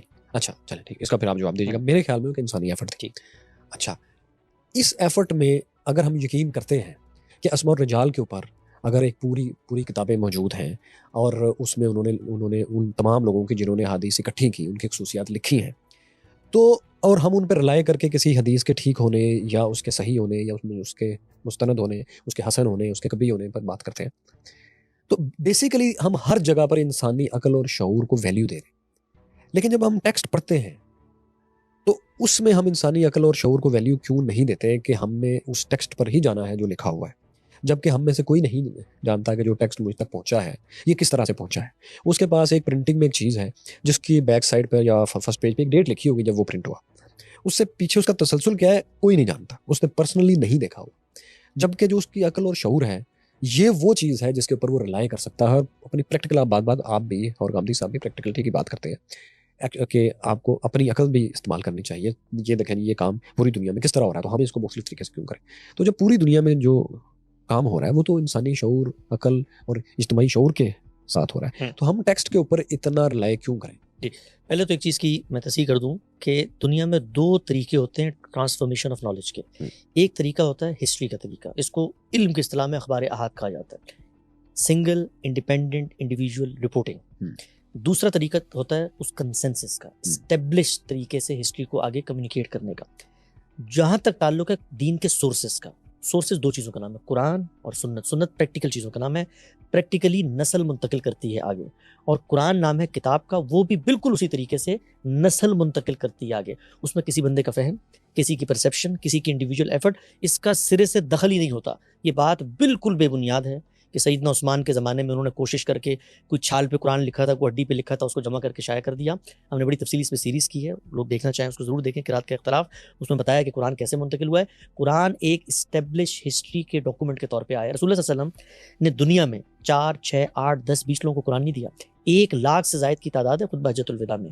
ان سب کے پاس قرآن مجید لکھے ہوئے موجود ہیں, نسخے موجود ہیں, یاد کر رہے ہیں. جب افراد کی وہ کہاں ہیں آج ہیں, کیا چیز وہ اس وقت کے جو نسخے لوگوں کے, آج ان میں سے کوئی ایک بھی ہے؟ ایک نسخہ بھی نہ ہو, بہت سارے ہیں, ان میں سے ایک بھی نہ ہو, کوئی ایک ہے ویسے, ایک بھی نہ ہو, ہے ویسے بہت سارے. یہ اس وقت برمنگھم کی لائبریری میں جائیں, انہوں نے کاربن ڈیٹنگ سے نکال کے بتایا کہ اس زمان ایک بھی نہ ہو. میں کہتا ہوں ایک صفحہ ہے, نہیں ایک صفحہ بھی نہ ہو, ایک صفحہ بھی نہ ہو. میں آپ کو بتاتا ہوں, ایک صفحہ بھی نہ ہو. وہ جو قرآن مجھ تک پہنچا ہے نا, جو اس وقت موجود ہے میرے پاس, میں تو ایک نسخہ اگر آپ لے کر آئیں گے میرے لیے وہ زیادہ ڈاؤٹ فل چیز ہے. قرآن کو لاکھوں لوگوں نے دنیا تک پہنچایا ہے. وہ لاکھوں لوگ, ان کے بارے میں عقل یہ کہتی ہے کہ اتنی بڑی تعداد افراد کی, ان کے بارے میں آپ یہ سوچیں کہ وہ سب مل کے بیٹھیں اور کہیں آج سے ہم ایک نیا ڈاکومنٹ بنا کر آگے منتقل کریں. رسول اللہ نے دین ایک فرد کو نہیں دیا. حدیث پہ میں آتا ہوں, اس کا معاملہ بالکل الگ ہے, وہ بالکل اسی طرح منتقل ہوئی ہے جیسے آپ نے بیان کیا. لیکن جمع القرآن کی بھی جو آپ بات کر رہے ہیں, اس کی جو آپ پوری ہسٹری بیان کر رہے ہیں, یہ ہسٹری تو حدیث سے ہی منتقل ہوئی ہے. بالکل بھی نہیں. یہ ہسٹری ہسٹری قرآن پاک میں اس طرح سے نہیں ہے جیسے آپ بتا رہے ہیں. نہیں، ہسٹری بطور ہسٹری رسول اللہ کی وہ تو حدیثوں میں آئی ہے. ہاں. قرآن کیسے منتقل ہوا، سوال یہ ہے. ہاں تو یہ ہسٹری کہاں ہے؟ یہ جو ہسٹری ہے کہ ہاں. قرآن منتقل کیسے ہوا، ہاں. یہ اسٹیبلش ہسٹوریکل فیکٹ ہے. میں آپ سے پوچھتا ہوں، میں ایک منٹ بات سنیں. اس کا مطلب ہے کہ اب ہمیں اس ہسٹری پر بھی ایمان لائے جو نہیں، اس کہ پہ ایمان نہیں لانا. قرآن پاک کے علاوہ ہے. اسٹیبلش ہسٹری پہ آپ ایمان لاتے ہیں. ابراہم لنکن کو آپ سے ملاقات نہیں ہم اس کے اختلاف کرتے ہیں. نہیں. ابراہم لنکن تو ہارڈلی 150 سال پرانا. اچھا، ابن تیمیہ کو مانتے ہیں کوئی شخصیت تھی دنیا میں؟ ڈیفینیٹلی. کیسے آپ کی ملاقات، کوئی ہسٹوریکل فیکٹ، کوئی آٹوگراف، کوئی تصویر، کوئی ویڈیو، کیسے؟ ان کو ہم اس طرح سے مانتے ہیں کہ ان کا سلسلہ در سلسلہ ان کی چیزیں منتقل ہوئی ہیں. لیکن اس میں ایک بات ہے کہ اس کو ہم قرآن پاک کے برابر اہمیت نہیں دیتے. بھلے نہ دیں، بھلے نہ دیں، پرابلم یہ نہیں ہے. پرابلم یہ مذہبی ڈاکومنٹ میں بائبل میں، قرآن میں اور تمام بائبل جو ہے وہ مجموعہ ہے ہسٹری کا. جی اوکے، وہ تو اس کو خود بھی اللہ تعالیٰ کے الفاظ نہیں کہتے، خدا کے الفاظ نہیں کہتے. آپ کو پتہ ہے وہ کہتے ہیں کہ یہ متی نے اور لوکا نے انہوں نے اس کو خود لکھا ہے اپنی زبان میں، جو انہوں نے حضرت عیسیٰ سے خدا کا کلام سنا، وہ اس کو خدا کے الفاظ نہیں کہتے. لیکن آپ کو پتہ ہے قرآن پاک کا معاملہ مختلف ہے. میں صرف یہ بات کر رہا ہوں کہ مذہبی کتابوں میں اور کسی بھی اسکالر کی ہسٹری کے موجود ہونے میں یا کسی بھی بڑے تاریخی کردار کی ہسٹری کو موجود ہونے میں بڑا فرق ہے. کوئی فرق نہیں، بہت بڑا فرق ہے. میں الیگزینڈر کی ہسٹری جانتا ہوں، لیکن میں اس میں سے بے شمار چیزوں کو مکمل ڈینائی کر سکتا ہوں کہ یار یہ یہاں یہ واقعہ جو ہے نا ٹولمی نے یوں کر کے ڈیفائن کیا تھا، گو کہ وہ ان کے لشکر میں بھی تھا، لیکن فرسٹ والے ٹولمی کی بات کروں. لیکن مجھے لگتا ہے کہ یہ اس نے نا غلط کیا، یہ یوں اور یوں تھا. اچھا، میرے پاس پوری آزادی ہے اور میں اس کو ماڈرن ٹولز کے ساتھ ریجیکٹ بھی کر سکتا ہوں، اس پہ شک بھی کر سکتا ہوں، اس کو مان بھی سکتا ہوں. لیکن مذہبی جو اس طرح کے ڈاکومنٹس ہیں، مقدس ڈاکومنٹ، ان کے ساتھ یہ معاملہ نہیں ہے. ان کو آپ مینون مانتے ہیں، لیکن اگر اس کے ساتھ ایک الگ سے سٹوری ہے کہ یہ چیز جمع اس طریقے سے ہوئی، اب اس کو تو میں اتنا مقدس نہیں مانوں گا نا. دیکھیں، میں قرآن پاک کو مقدس مان سکتا ہوں، لیکن جمع القرآن کی ایک الگ ہسٹری ہے، میں اس کو بھی کیا مقدس مانوں گا؟ بالکل نہیں مانیں گے، بالکل نہیں مانیں گے. دو چیزوں کو الگ الگ کریں. لیکن دو چیزوں کو الگ الگ کریں. ایک چیز ہے قرآن مجید بحیثیت کتاب کے، وہ کتاب کا جو ٹیکسٹ ہے وہ میں کسی فرد سے نہیں لیتا. یعنی میرے لیے جمع القرآن کی ہسٹری تو میں بتاتا ہوں، جمع القرآن تو قرآن سے باہر کی چیز ہے نا. میں تو قرآن کی بات، لیکن آپ اس کو اسٹیبلش تو وہیں سے نہیں کرتے، وہاں سے بالکل بھی نہیں کرتے. آپ سمجھیں اس بات کو، دو الگ الگ چیزیں ہیں. لیکن میں اس کو ایک مثال سے آپ کو سمجھاتا ہوں. مغلیہ ایک سلطنت تھی، یہ بات ایک اسٹیبلش ہسٹوریکل فیکٹ ہے. اس میں کوئی تردد ہے؟ بھائی مغل پائے جاتے تھے، کوئی ایک کریکٹر تھا، عالمگیر تھا. یہ اسٹیبلش فیکٹ ہے. یہ فیکٹ مجھے کیسے معلوم ہوا؟ اس لیے کہ اس فیکٹ کو کسی ایک ہسٹری کے نیریٹر نے مجھ تک نہیں پہنچایا. اگر وہ کوئی فیکٹ تھا، اس کو ہزاروں لوگوں نے دیکھا، وہ نسل در نسل ٹرانسفارم ہوتا ہے. اسی سے یونیورسل ٹروتھ وجود پذیر ہوتا ہے. ہم اس کو چیک کرتے ہیں آرکیولوجیکل ایویڈنس سے، لنگوسٹک سے، کنٹمپریری ہسٹری سے، کہ جب یہ واقعہ یہاں ہو رہا تھا تو ارد گرد کے کیا اور لوگوں نے میں کریکٹرز کو صرف ڈیولپ. ہاں، میں بھی اسی بات کر رہا ہوں کہ مغل امپائر کیسے قائم ہوئی. سوال نہیں ہے، سوال کیسے قائم ہوئی نہیں ہے. سوال یہ نہیں ہے اس دور میں کیا ایونٹ ہوا، یہ ہسٹری ہے. میں جو بات بتانا چاہتا ہوں وہ یہ ہے، نہیں، اس ہسٹری کی کسی بھی چیز کو کنفرم کرنے کے ٹولز ہیں. ہسٹری میں صرف اور صرف ہم لوگوں کی کریکٹر کے بارے میں پوچھا. میں نے آپ سے، میں نے صرف ایک بات کی آپ سے. میں نے یہ بھی نہیں کہا کہ ہونے اور نہ ہونے. ہونے نہ اچھا، ابھی صرف اس پہ بات اس پہ میں نے یہ بھی نہیں کہا کہ عالمگیر کا نام عالمگیر کیسے پڑا. آپ صرف یہ بات کریں کہ کچھ تھی یا نہیں اس کے اوپر. یہ اسٹیبلش ہسٹوریکل فیکٹ ہے. یہ کیسے اخذ کیا جاتا ہے دنیا میں؟ جو اسٹیبلش ہسٹوریکل فیکٹس ہوتے ہیں وہ کیسے اخذ کیے جاتے ہیں؟ وہ اجماع اور تواتر. اجماع اور تواتر ہوتا کیا ہے؟ ایک منٹ میں سمجھا دیتا ہوں. ایک بات میں نے ان کو بتائی، انہوں نے باہر جا کے کسی اور کو بتائی، انہوں نے کسی اور کو بتائی. ان کی پرسیپشن شامل ہوگی، اس کا حافظہ شامل ہوگا، کسی کی رپورٹنگ شامل ہوگی. وہ ہسٹری بنتی ہے. اس پہ ڈاؤٹ ہوتے ہیں، اس پہ سوال ہوتے ہیں، اس پہ پرسیپشن، سب چیزیں ہوتی ہیں. میں یہاں پر بٹھا کر 10,000 لوگوں کو، 20,000 لوگوں کو، 50,000 لوگوں کو ایک فیکٹ بتاتا ہوں. وہ فیکٹ غلط ہو سکتا ہے، فیکٹ غلط صحیح زیر بحث نہیں. ایک فیکٹ بتاتا ہوں، میں کہتا ہوں یار آج میں بیمار ہوں، یہ واقعہ ہے، ہو سکتا ہے میں بیمار نہ ہوں، یہ واقعہ ہے. وہ 20,000، 30,000، 1,00,000 کا مجمع، ان لوگوں کو جمع ہونا پڑے گا اس بات پر کہ یار آج سے ہم سب مل کر یہ جھوٹ بولیں گے کہ اس نے یہ نہیں کہا تھا کہ میں بیمار ہوں. تو اجماع اور تواتر، کنسنسس کیا کرتے ہیں؟ ایونٹ کو رپورٹ کرتے ہیں جنریشنز میں. ایونٹ کی ڈیٹیلز، ایونٹ کے بارے میں کریکٹرز کی معلومات، یہ ہسٹری کا موضوع ہے. تو رسول اللہ صلی اللہ علیہ وسلم نے قرآن دیا، جنریشن کو دیا، کنسنسس سے منتقل ہوا. اس کے لیے میں بندے کے پیچھے نہیں جاتا کہ بتاؤ پہلا قرآن کا ہے، دوسرا قرآن کا ہے. پوری نسل وہاں سے لے کے لاکھ کروڑ ارب لوگ ایک دوسرے کو دے رہے ہیں. اس میں امکان ہی نہیں ہے غلطی کا. کوئی کیا ہے غلطی اگر آپ کہیں گے نا امکان ہے، تو آپ کو بتانا پڑے گا یار 10 لاکھ لوگ بخارا سے اٹھے، سمرقند سے اٹھے، کوفہ سے اٹھے، یہاں جمع ہوئے، یہ میدان ہے. آپ کو لا کے بتانا پڑے گا. انہوں نے کہا آج ہم قرآن مجید کی ایک اور سورت شامل کر کے دیتے ہیں. یہ ایک الگ چیز ہے. اور پھر ہسٹری، پروفٹ موجود ہیں، بات کر رہے ہیں، آیتیں پڑھ رہے ہیں، آیتیں سمجھا رہے ہیں، صحابہ ان سے گفتگو کر رہے ہیں، خود قرآن مجید کو لوگ جمع کر رہے ہیں، لکھ رہے ہیں. آپ کو دلچسپ بتاؤں، قرآن مجید جب نازل ہوا نا تو شروع میں کچھ لوگ ان کے کچھ الفاظ نہیں پڑھ سکتے تھے، تو رسول اللہ نے اس کی اجازت دی، کہنے لگے یار معنی میں فرق نہیں پڑتا، تم یہ پڑھ لو، ٹھیک ہے نا. یہ پڑھ لو, اور جب قرآن مکمل ہو گیا رسول اللہ نے کہا آج کے بعد یہ نہیں پڑھنا, آج کے بعد یہ اصل چیز ہوگی. وہ جو اجازت دی تھی نا یہ پڑھ لو, وہ بھی ہسٹری میں نقل ہو رہا ہے. وہ قرآن کے بارے میں جو اجازت تھی وہ بھی ہسٹری میں آ رہی ہے. تو ہسٹری پرسیپشن سے منتقل ہوتی ہے, حافظے سے منتقل ہوتی ہے, ڈاؤٹ فل ہوتی ہے, اس پر آپ کلام کریں گے, میں کلام کروں گا. لیکن جو سورسز ہیں, جو بیسک نالج ہمیں مل رہی ہے, اس میں ہیومن انٹرپریٹیشن, ہیومن انٹرفیئرنس وہ ہے ہی نہیں سرے سے. اس میں کلیکٹیو وزڈم ہے, اس میں جنریشن کام کر رہی ہے, اس لیے اس میں کوئی ڈاؤٹ نہیں آتا. ان دو چیزوں کے فرق کو سمجھ. میرا اس میں یہ کہنا ہے کہ دیکھیں پرانے زمانے میں جس کی ہم بات کر رہے ہیں, اس وقت ہسٹری لکھنا یا کوئی بھی چیز کو لکھنا یا اس کو رواج دینا لکھ کر, یہ آسان کام نہیں تھا. بالکل ٹھیک.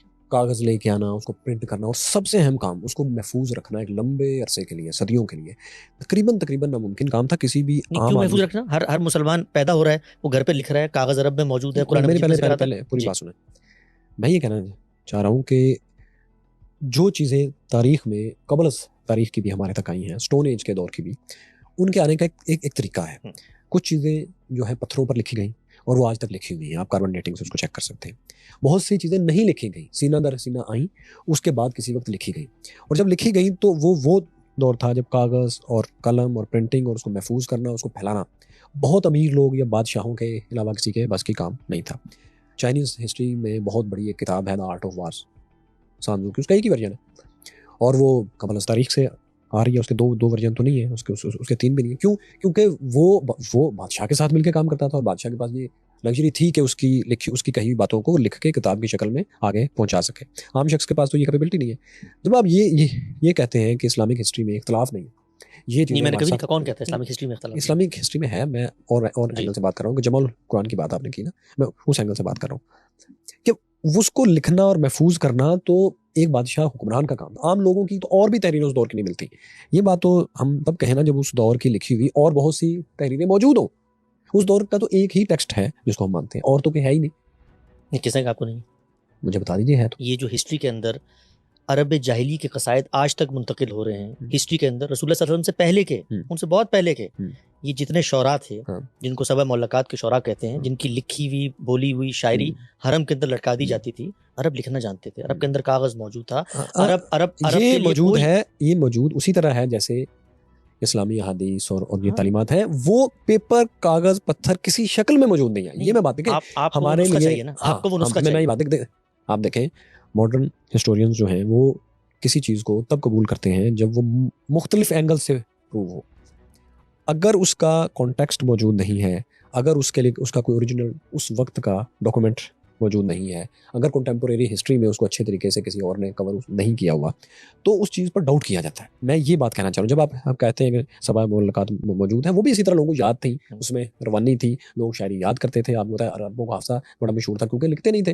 لیکن آپ کو علم ہونا چاہیے کہ حافظہ انسان کی پریمیٹیو سٹیج ہے, ایڈوانس سٹیج نہیں ہے. ایڈوانس سٹیج اس کے لکھنا ہے, جس نے اس کو آگے بڑھایا, اس کو ترقی دی. تو وہ جب لکھنا شروع کیا تو پھر انہوں نے سب کچھ ہی لکھا. لیکن سبع معلقات آج آپ کے پاس لکھی ہوئی شکل میں کہیں نہیں ہے اس دور کی. نہیں لکھی ہوئی نہیں ہے آپ کے پاس. قرآن مجید بھی رسول اللہ کا نسخہ آپ کے پاس نہیں ہے. سوال میں آپ سے پلٹ کے پوچھتا ہوں, مسلمان اس وقت 100 ارب کی تعداد میں ہیں, ان کے پاس ایک کتاب ہے, وہ کتاب کے بارے میں ان کا دعویٰ یہ ہے کہ اس کو نسلوں نے آگے منتقل کیا ہے, جنریشنز نے منتقل کیا ہے. آپ نے آ کر مجھے یہ بتانا ہے کہ یہ دیکھو تمہاری جنریشنز میں ان کتاب آپ لے کر آئیں ہسٹری, اور مجھے بتائیں کہ بھائی 4 صدی ہجری میں, یہ میں تمہیں بتا رہا ہوں مسلمان تو واقف نہیں تھے قرآن نامی کسی کتاب سے. 5ویں صدی ہجری میں تو یہ دیکھو انقطاع ہے, میں تمہیں بتا رہا ہوں یہ مسلمانوں کے علماء ہیں, یہ کہتے ہیں ہم تو جانتے نہیں قرآن کیا, یا ان کے پاس یہ قرآن موجود ہے, اس قرآن کے اندر تو 15 اور صورتیں جو تمہارے قرآن میں ہے نہیں. یہ آپ کو ہسٹری سے لا کر دینا ہے. میں ہسٹری کے ذریعے قرآن پروف نہیں کر رہا. ہسٹری بڑا کمزور میڈیم ہوتا ہے, ناقص میڈیم ہوتا ہے. میں کنسنسس کے ذریعے کر رہا ہوں, اسٹیبلش فیکٹ کے ذریعے کر رہا ہوں. تو یہ چیز فرق سمجھنے کا ہے کہ قرآن مجید کا معاملہ یہ نہیں ہوا کہ رسول اللہ نے ایک نسخہ لکھا, سرکاری سطح پہ لکھا گیا, اور لکھنے کے بعد انہوں نے حوالے کر دی اپنے جانشین کے, اور ان جانشینوں نے آگے اپنے پاس محفوظ کر دیا, اور آج ہمارے پاس میوزیم میں موجود ہے. قرآن مجید ہر فرد کے پاس موجود ہے, ہر فرد کے نسخے تھے, ہر فرد اس کو لکھ رہا تھا. اللہ کا پیغمبر دنیا میں بیٹھا ہوا ہے, وہ قرآن بتا رہا ہے, لوگ لکھ رہے ہیں. اس کے بعد ایک اور زائد اہتمام ہوا. اب میں آپ کو بتاتا ہوں جو زائد اہتمام, وہ زائد اہتمام کیا تھا کہ نسخے موجود ہیں, لیکن رسول اللہ نے جب لوگوں کو پڑھنے کی بھی اجازت دی کہ بھائی ایسے بھی پڑھ لو, اور پھر اس کے بعد اس چیز پر پابندی لگا دی گئی. جب قرآن کی تلاوت مکمل ہو گئی, نزول مکمل ہو گیا, اس کو دوبارہ ترتیب دیا گیا, تو اس موقع پر کچھ لوگوں نے وہ جو پرانی قرات تھی وہ پڑھنی شروع کی, وہ پڑھ رہے تھے. تو ان کو لوگوں نے جا کر کہا کہ بھائی یہ قرآن مجید مرتب شکل میں موجود ہے, یہ ہزاروں لوگوں کے پاس موجود ہے, تم کیوں پڑھ رہے ہو؟ انہوں نے کہا میں رسول اللہ نے اجازت دی تھی. انہوں نے کہا اجازت منسوخ ہو گئی ہے خود قرآن کی روشنی میں. اب اس موقع پر اسٹیٹ کی سطح پر سیدنا عثمان کا جو کارنامہ ہے، میں آپ کو ایک مثال سے سمجھاتا ہوں. بھٹو صاحب نے پاکستان کے اندر ایک لا بنایا قرآن کے بارے میں. انہوں نے کہا جب بھی قرآن چھپے گا وہ ایک پروسیس سے گزرے گا، ٹھیک ہے نا. اس سے پہلے کیا لوگ قرآن مجید سے واقف نہیں تھے؟ یا بھٹو صاحب کے اقدام سے پہلے قرآن مجید کہیں چھایا نہیں ہوتا تھا؟ گورنمنٹ کا کوئی لا نہیں تھا اس سے پہلے. لا بنایا گورنمنٹ نے کہ اب قرآن مجید چھپے گا تو اس کو یہ 4 قاری پڑھیں گے، اس کی تصحیح ہوگی. کیوں؟ کیونکہ کاتب لکھتا ہے کوئی لفظ غلط نہ ہو جائے، کوئی چیز نہ. پہلے بھی غلطی ہو جاتی تھی، اس غلطی کو 10 لوگ ٹھیک کر لیتے تھے، بھائی تمہارے نسخے میں غلطی ہو گئی، بالکل ٹھیک ہے. تو کنسنسس کھڑا ہوتا ہے. تو سیدنا ابوبکر نے جو کام کیا وہ یہ کیا کہ اسٹیٹ کی سطح پر اس کا اہتمام کیا. سیدنا عثمان نے اسٹیٹ کی سطح پر یہ اس بات کا اہتمام کیا کہ اب کوئی ایسا نسخہ جو لوگوں کے پاس پہلے سے موجود تھا جس میں کسی چیز کو پڑھنے کی اجازت دی گئی تھی وہ بھی نہیں ہوگا. سرکاری سطح پہ پورے کے پورے عالم اسلام میں نسخے پہنچائے بھی گئے، اور وہ نہ بھی پہنچاتے، بھٹو صاحب قانون نہ بھی بناتے، تاج کمپنی قرآن نہ بھی چھاپتی، تب بھی پوری کی پوری نسل ہے مسلمانوں کی کروڑوں کی تعداد میں، وہ کنسنسس کے ذریعے نسل در نسل جیسے اسٹیبلش ہسٹوریکل فیکٹ منتقل کرتی ہے. اور قرآن کا تو ایک اور کمال ہے، وہ یہ ہے کہ صرف ٹیکسٹ نہیں ہے، ٹیکسٹ کی ریڈنگ بھی اس کے اوپر ثبت کی گئی ہے. یہ جو اعراب آپ کو نظر آتے ہیں یہ ریڈنگ ہے، یعنی جب آپ بولتے ہیں عربی زبان تو آپ کو زبر زیر پیش بولنا ہوتا ہے، وہ ریڈنگ بھی ثبت کر دی گئی، پڑھنا کیسے ہے. تو اس پوری چیز کو نسلوں نے آگے منتقل کیا ہے. اس میں کسی کو ہسٹری کی روشنی میں اعتراض کرنا ہے، اس کو ہسٹری لا کر دینی ہے، مجھے اس کو بتانا ہے کہ بھائی ہسٹری میں تمہاری یہ کتاب. حضرت عثمان غنی نے جس نسخے کو مرتب کیا، کیا وہ نسخہ آج کہیں موجود ہے؟ نہ ہو اچھی بات ہے. میں سر پوچھ رہا ہوں ہے یا نہیں؟ ہم یقین سے نہیں کہہ سکتے، کہیں نہیں ہونا بھی نہیں چاہیے. نہیں ہونا چاہیے. کیوں ہونا چاہیے؟ اس لیے کہ وہ ایک نسخے پہ ریلائی نہیں کر رہے. بھائی اربوں نسخے ہیں، نسخے پہ تو وہ تب ریلائی کریں کہ جیسے ایک نسخہ ان کے پاس ہے، باقی کسی کے پاس کوئی نسخہ ہی نہیں ہے. صرف فور ریکارڈ میں پوچھ رہا ہوں کہ آپ کے خیال میں وہ نہیں ہے؟ نہیں ہے.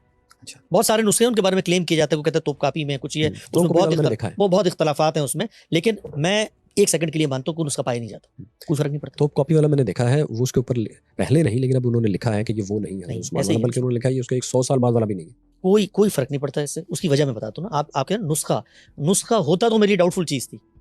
اگر نسخہ ہوتا نا کوئی ایک، میری ڈاؤٹ فل چیز تھی. مجھے کیا پتا وہ نسخہ رات کو کسی چور نے اٹھا کے تبدیل کر دیا، مجھے کیا پتا کوئی یہودیوں نے اپنا نسخہ بنایا ہو اور سیدنا عثمان والے نسخے کی کاپی بنا کے مجھے دے دی ہو. نسخہ ڈاؤٹ فل چیز. جن مسلمانوں کی جن لوگوں کی آپ حافظے پہ اعتبار کر رہے ہیں، حافظے پہ نہیں، صرف حافظہ نہیں ہے، صرف حافظہ نہیں، وہ حافظہ لکھا ہوا منتقل ہو رہا ہے. میں اسی کی بات کر رہا ہوں کہ کلیکٹیو حافظے پہ آپ نے شروع میں اعتبار کیا، کیونکہ آپ نے خود کہا کہ تواتر سے منتقل ہونا جا رہا ہے ہمیں.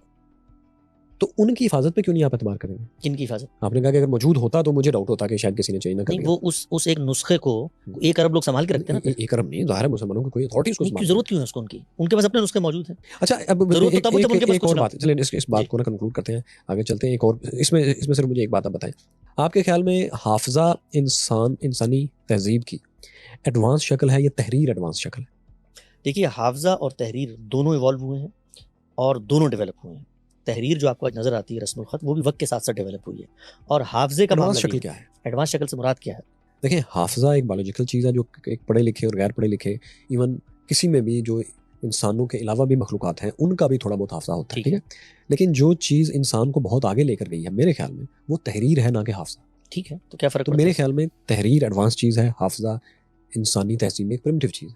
کیا فرق پڑتا ہے اس سے؟ یعنی ہوگا، ممکن آپ کی بات ٹھیک ہو، اس سے قرآن کی بحث پہ کیا سوال ہوتا ہے؟ نہیں، وہ آپ نے جو بات کی نا کہ تواتر سے آیا، تواتر صرف حافظہ نہیں ہوتا، تواتر عملی ہے، اجماع ہے الفاظ کے اوپر، لوگ پڑھ رہے ہیں. اور تواتر عملی کا مطلب ہے لوگ لکھ رہے ہیں، اس کو لکھی ہوئی فزیکل ٹینجبل چیز آگے منتقل ہو رہی ہے. اچھا، آج کی دنیا میں جتنے مسلمان موجود ہیں اب تک آتے اتنے فرقے، اتنے اسکول آف تھاٹ، اور کئی جگہوں پر اتنا زیادہ اختلاف کہ پاکستان میں ہی جہاں آپ بیٹھے ہیں یہاں ایک طبقہ یہ کہتا ہے کہ جس پر آپ کو گستاخی کا احتمال ہے اسے مار دیا جائے، یا اس کو اسٹیٹ پکڑ لے یا پھر ہم مار دیں گے. جبکہ آپ جیسے لوگ اور بہت سے اور اسکالرز اس بات کو نہیں مانتے کہ گستاخی کیا ہے اور کیا نہیں ہے، اس معاملے کو ڈیل کیسے کرنا چاہیے. بس یہ ایک اختلاف ہے نا، ٹھیک ہے، اور بڑا سنگین اختلاف ہے یہ. اس کو آپ یہ نہیں کہہ سکتے کہ یہ بہت مائنر سے اختلافات ہیں. اسی طرح کے سنگین اختلافات ہیں، جیسے کہ اسلامی ریاست قائم کرنی چاہیے یا نہیں، اگر کرنی چاہیے تو کیا وہ عالمگیر ہوگی، اور اگر عالمگیر قائم کرنی ہے تو اس کے لیے کس حد تک جانا ہے. سید مودودی میں اور آپ لوگوں میں بھی بہت اختلاف ہے. تو اگر ایک ہی کتاب ہے، عربی بھی ایک ہے، فہم بھی ایک ہے، اور تواتر سے چیزیں بھی منتقل ہوئی ہیں، تو یہ بود المشرقین کیوں ہے؟ اتنا فرق سمجھ میں؟ اچھا سب سے پہلے تو مجھے ایک چیز بتائیے گا، اتنے پہلے مجھے بتائیے یہ فرق ہے کہ نہیں؟ آتا ہوں میں نہیں، بالکل سب سے بتاؤں بتائیں۔ گا، نہیں فرق نہیں ہے، فرق ہے، میرے ایک شخص آپ نے کہا فہم بھی ایک طریقے سے منتقل ہو رہا ہے دنیا میں، کبھی کوئی دنیا متکلم کو آپ چھوڑیں، نہیں، کوئی دین کے معاملے میں دین کے انسانوں کو معاملے دیا کی نا، بات کر رہے ہیں۔ انسان کو دیا بھائی، دین جو ہے وہ کوئی آسمانی چیز اس طرح سے نہیں ہے، اس نے انسان سے گفتگو کرنی ہے، دین آسمانی چیز آپ کہہ رہے ہیں، آسمانی آسمانی چیز اس طرح سے نہیں ہے کہ وہ آسمان پہ کہیں بیٹھی فرشتے پڑھ رہے ہیں، انسان نے پڑھنا ہے اس کو، آسمان سے اتر کے انسان کے ہاتھ میں آ گئی ہے، جب انسان کے ہاتھ میں آئی ہے تو اب انسان کی جتنی کمیاں ہیں، جتنی کوتاہیاں ہیں، ان کا اطلاق ہوگا اس کے اوپر، یعنی اللہ تعالیٰ نے قرآن کے ساتھ ساتھ انسان کو فرشتہ نہیں بنا دیا، انسان انسان ہی ہے۔ ایک چیز میں آپ سے عرض کرتا ہوں، آپ نے کہا اتنے فرقے ہیں، ان تمام فرقے جو کچھ موجود ہیں ان کا قرآن الگ ہے؟ نہیں، قرآن تو ایک ہی ایک ہی ہے نا، قرآن تو ایک ہی ہے، اس کا مطلب کنسنسس سے پوری امت مسلمہ اختلافات کے باوجود قرآن تو پہنچا رہی ہے۔ لیکن اس کا فائدہ کیا ہے جب ایک جملے کی تشریح ایک گروہ یہ کرتا ہے کہ انسانوں کو مار دینا چاہیے، ایک سمجھتا ہے کہ نہیں مارنا کیوں چاہیے، کرتا ہے اتنا فرق کیوں کرتا ہے؟ کبھی اصل فرق تو یہ کبھی غور کیا کیوں کرتا ہے؟ یعنی میں پوچھنا چاہتا ہوں، میں اس کو سمجھتا ہوں کیوں کرتا ہے، لیکن میں اس پہ آپ سے بات میں بتاتا نہیں ہوں کیوں کرتا ہے۔ اس لیے کرتا ہے کہ جس وقت تک آپ ٹیکسٹ کو پڑھنے کے لیے، انٹرپریٹ کرنے کے لیے، اس کی تفہیم اور تبیین کے لیے ٹیکسٹ کو اصل نہیں مانیں گے اور ٹیکسٹ کے اندر سے ٹیکسٹ کو نہیں سمجھیں گے تو ہمیشہ مس انٹرپریٹیشن ہوگی۔ لیکن ہوا کیا؟ ہوا یہ کہ پروفٹ اس کو ریزالو کون کرے گا؟ ٹیکسٹ کرے گا۔ ٹیکسٹ پر ہی تو مسئلہ ہو رہا ہے، اس کی تشریح پہ کیسے مسئلہ ہو رہا ہے؟ آپ مثال کو لے لیں، قرآن مجید آپ کہتے ہیں کہ کہتا ہے کہ جی جس نے توہین کی مار دو، آیت پڑھیں، کہاں کہتا ہے؟ کوئی ایک آیت نہیں قرآن مجید میں، ایک آیت نہیں۔ میں اپنی بات نہیں کر رہا، میں ویسے بتا گروہ مختلف علماء کی بات بتا رہا ہوں، علماء کے جو یہ کہتے ہیں اس میں عمل کر کے دکھاتے ہیں۔ کیا کہتے ہیں؟ وہ یہ کہتے ہیں، یہی میں بتا رہا ہوں نا کہ کیسے اختلاف ہوتا ہے، ریزالو کیسے ہوگا، اور اس سے گھبرانا نہیں چاہیے بھائی، اس لیے جانے جا رہی ہیں، جانے تو جاری ہیں، اللہ تعالیٰ ان کی جانوں کو محفوظ رکھے، ہم لوگ بچانے کے لیے بیٹھے ہیں۔ میں بتا رہے ٹیکسی نہیں کہہ رہا، مس انٹرپریٹیشن ہو رہی ہے نا قرآن کی۔ سوال یہ ہے کہ میں ایک اسکالر ہوں اگر قرآن کا، آپ مجھے آ کر بتاتے ہیں یار قرآن مجید تو کہتا ہے بندے مارو، ٹھیک ہے نا، تو میں آپ سے پوچھوں گا وہ قرآن مجید کا نام نہیں لیتے، وہ اسلام کا نام ہے۔ اب یہ اگلی بات ہے نا، اگلی میں اسی پہ بات کرنا، یہی بات سمجھنی، وہ اسلام کی بات کرتے ہیں اور اسلام میں پھر جو ان کے پاس مختلف تشریحات احادیث ہیں سب کو لے کے آتے ہیں اور وہ سب کو کہتے ہیں کہ یہ سب قرآن سے ہی نکلی ہیں۔ اس لیے وہ یہ کام کرتے ہیں، اتنا وقت نہیں ہے کام اس لیے ساری چیزیں آپ کے پاس وقت نہیں ہے نا، میرے پاس تو بہت وقت ہے، میں تو کام ہی کرتا ہوں۔ ہاں لیکن ایک اور بھی ہے فرد آپ کے مقابلے میں جس کے پاس اتنا ہی وقت ہے، ہاں تو میں اس سے مختلف تشریح، میں اسی سے بات کروں گا، میں اس سے بات کروں گا، آپ ہم دونوں کو دیکھیں گے، اگر آپ کو دین میں دلچسپی ہے آپ ہم دونوں کو دیکھیں گے، بالکل ایسی دیکھیں گے جیسے ہسٹری کے کسی معاملے میں اختلاف ہوتا ہے دو کو دیکھتے ہیں، سائنس کے کسی معاملے میں ہوتا ہے دو کو دیکھتے ہیں، فلسفی کے دو کو دیکھتے ہیں نا۔ اگر آپ کے پاس دیکھنے کا ٹائم نہیں ہے، اس اختلاف کو سمجھنے کا ٹائم نہیں ہے، تو آپ بیسکس پہ عمل کریں۔ اگر آپ کے دل میں شوق اٹھا ہے اور اسلام کو بندے نہیں مارنے چاہیے، تو پھر آپ دیکھیں کہ میں کیا کہہ رہا ہوں اور وہ کیا کہہ رہا ہے، ان کا پرابلم کیا ہے۔ ایک لفظ میں بتا دیتا ہوں، ہسٹری کی روشنی میں ٹیکسٹ پڑھیں گے تو مس انٹرپریٹیشن ہوگی، اس لیے کہ ہسٹری کو آپ اصل بنا رہے ہیں، ہسٹری لوگوں کی لائی ہوئی بتائی ہوئی بات ہوتی ہے، اس میں کانٹیکسٹ حذف ہو جاتا ہے۔ اب وہ یہ کیوں کہتے ہیں بندے مارو؟ اس لیے کہتے ہیں رسول اللہ صلی اللہ علیہ وسلم سے ہمیں ایک حدیث ملی ہے، انہوں نے ایک گستاخ کے بارے میں کہا تھا کون ہے اٹھے اور اس کی گردن اتارے، تو اس لیے بندے مارو۔ اب ہمارے پاس آئیں گے، ہم کیا کہیں گے؟ سب سے پہلے قرآن کو دیکھو، قرآن یہ کہتا ہے کہ ایک فساد اور دوسرا قتل، اس کے علاوہ کسی کی جان لی نہیں جا سکتی۔ تو میں پہلی چیز یہ کہوں گا کہ جو تم ہسٹری بتا رہے ہو نا مجھے، قرآن کے 4 کارنر سے باہر ہے، پہلی بات۔ دوسری بات، تم یہ کہتے ہو کہ گستاخی پر مار دینا چاہیے، بتاؤ قرآن میں کہاں لکھا ہوا ہے؟ تو اب وہ کہے گا ہسٹری سمجھاؤ، پھر تم کیا رسول اللہ کی بات کو نہیں مانتے؟ پھر میں سمجھاؤں گا اس کو، میں کہوں گا یہ اور قانون تھا جس کی وجہ سے رسول اللہ نے یہ کام کیا، یہ رسولوں کے ساتھ ایک خاص خدا کی سنت ہے۔ تو جو مسئلہ ہوا ہے ہمارے ہاں اور بہت بڑی مس انٹرپریٹیشن ہوئی ہے، وہ اس وجہ سے ہوئی ہے کہ ہم نے قرآن کو اصل نہیں بنایا، اور قرآن کو اصل بنانے کا مطلب یہ ہے کہ قرآن کے ٹیکسٹ کو، اس ٹیکسٹ کو سمجھنے کے جو یونیورسل پروٹوکولز اور پرنسپلز ہیں ان کو اصل بنا کر پہلے اس کتاب کو سمجھو۔ میں آپ کے سامنے 50 آیتیں پڑھ دوں گا، ان مولوی صاحب کے سامنے بھی پڑھوں گا اور کہوں گا بتاؤ اس میں مجھے خدا کہہ رہا ہے رسول کے ساتھ خاص کام ہے، اور وہ گستاخی نہ بھی کرتے، قرآن یہ کہتا ہے گستاخی نہ بھی کرتے تب بھی مارنا تھا رسول نے ان کو، کیونکہ خدا کا عذاب ہے دنیا پہ۔ تو یہ ایک بہت بڑی چیز ہے، اور جو خود اس مکتب فراہی نے ڈیولپ کی ہے قرآن کی انڈرسٹینڈنگ میں، کہ قرآن کے کچھ احکامات وہ قوموں کے ساتھ خاص ہے۔ اللہ تعالیٰ نے 2 قوموں کا انتخاب کیا، بنی اسماعیل، بنی اسرائیل۔ کچھ احکامات رسولوں کے ساتھ خاص ہیں اور کچھ احکامات رہتی دنیا تک ہیں۔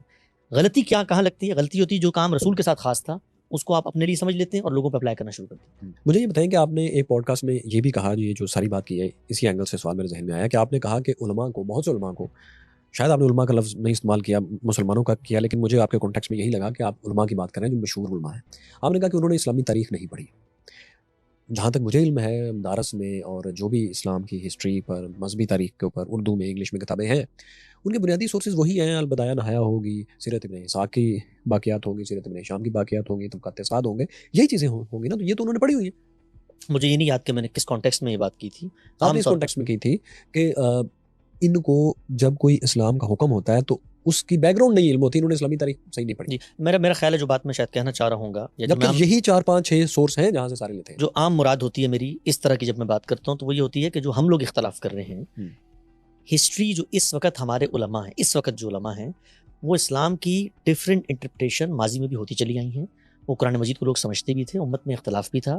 اس وقت جو ہماری اپنی تراث, اپنا ہیریٹیج ہے اسلامک نالج کا, جو ہماری تفاسیر ہیں, جو ہماری کتابیں ہیں, اس وقت ہم نے مثلا غامدی صاحب کے اوپر بہت علماء اعتراض کرتے ہیں, 23 کے قریب بڑے اعتراضات ہیں, ہم نے ان کے اوپر ایک سیریز کی اور یہ بتایا کہ یہ جو باتیں غامدی صاحب کر رہے ہیں یہ ایسا نہیں کہ پہلی دفعہ انہوں نے کر دی, بہت ساری باتیں پہلی دفعہ بھی کی ہیں, لیکن بہت ساری باتیں جو ہسٹری میں اور لوگ بھی کرتے چلے آئے ہیں.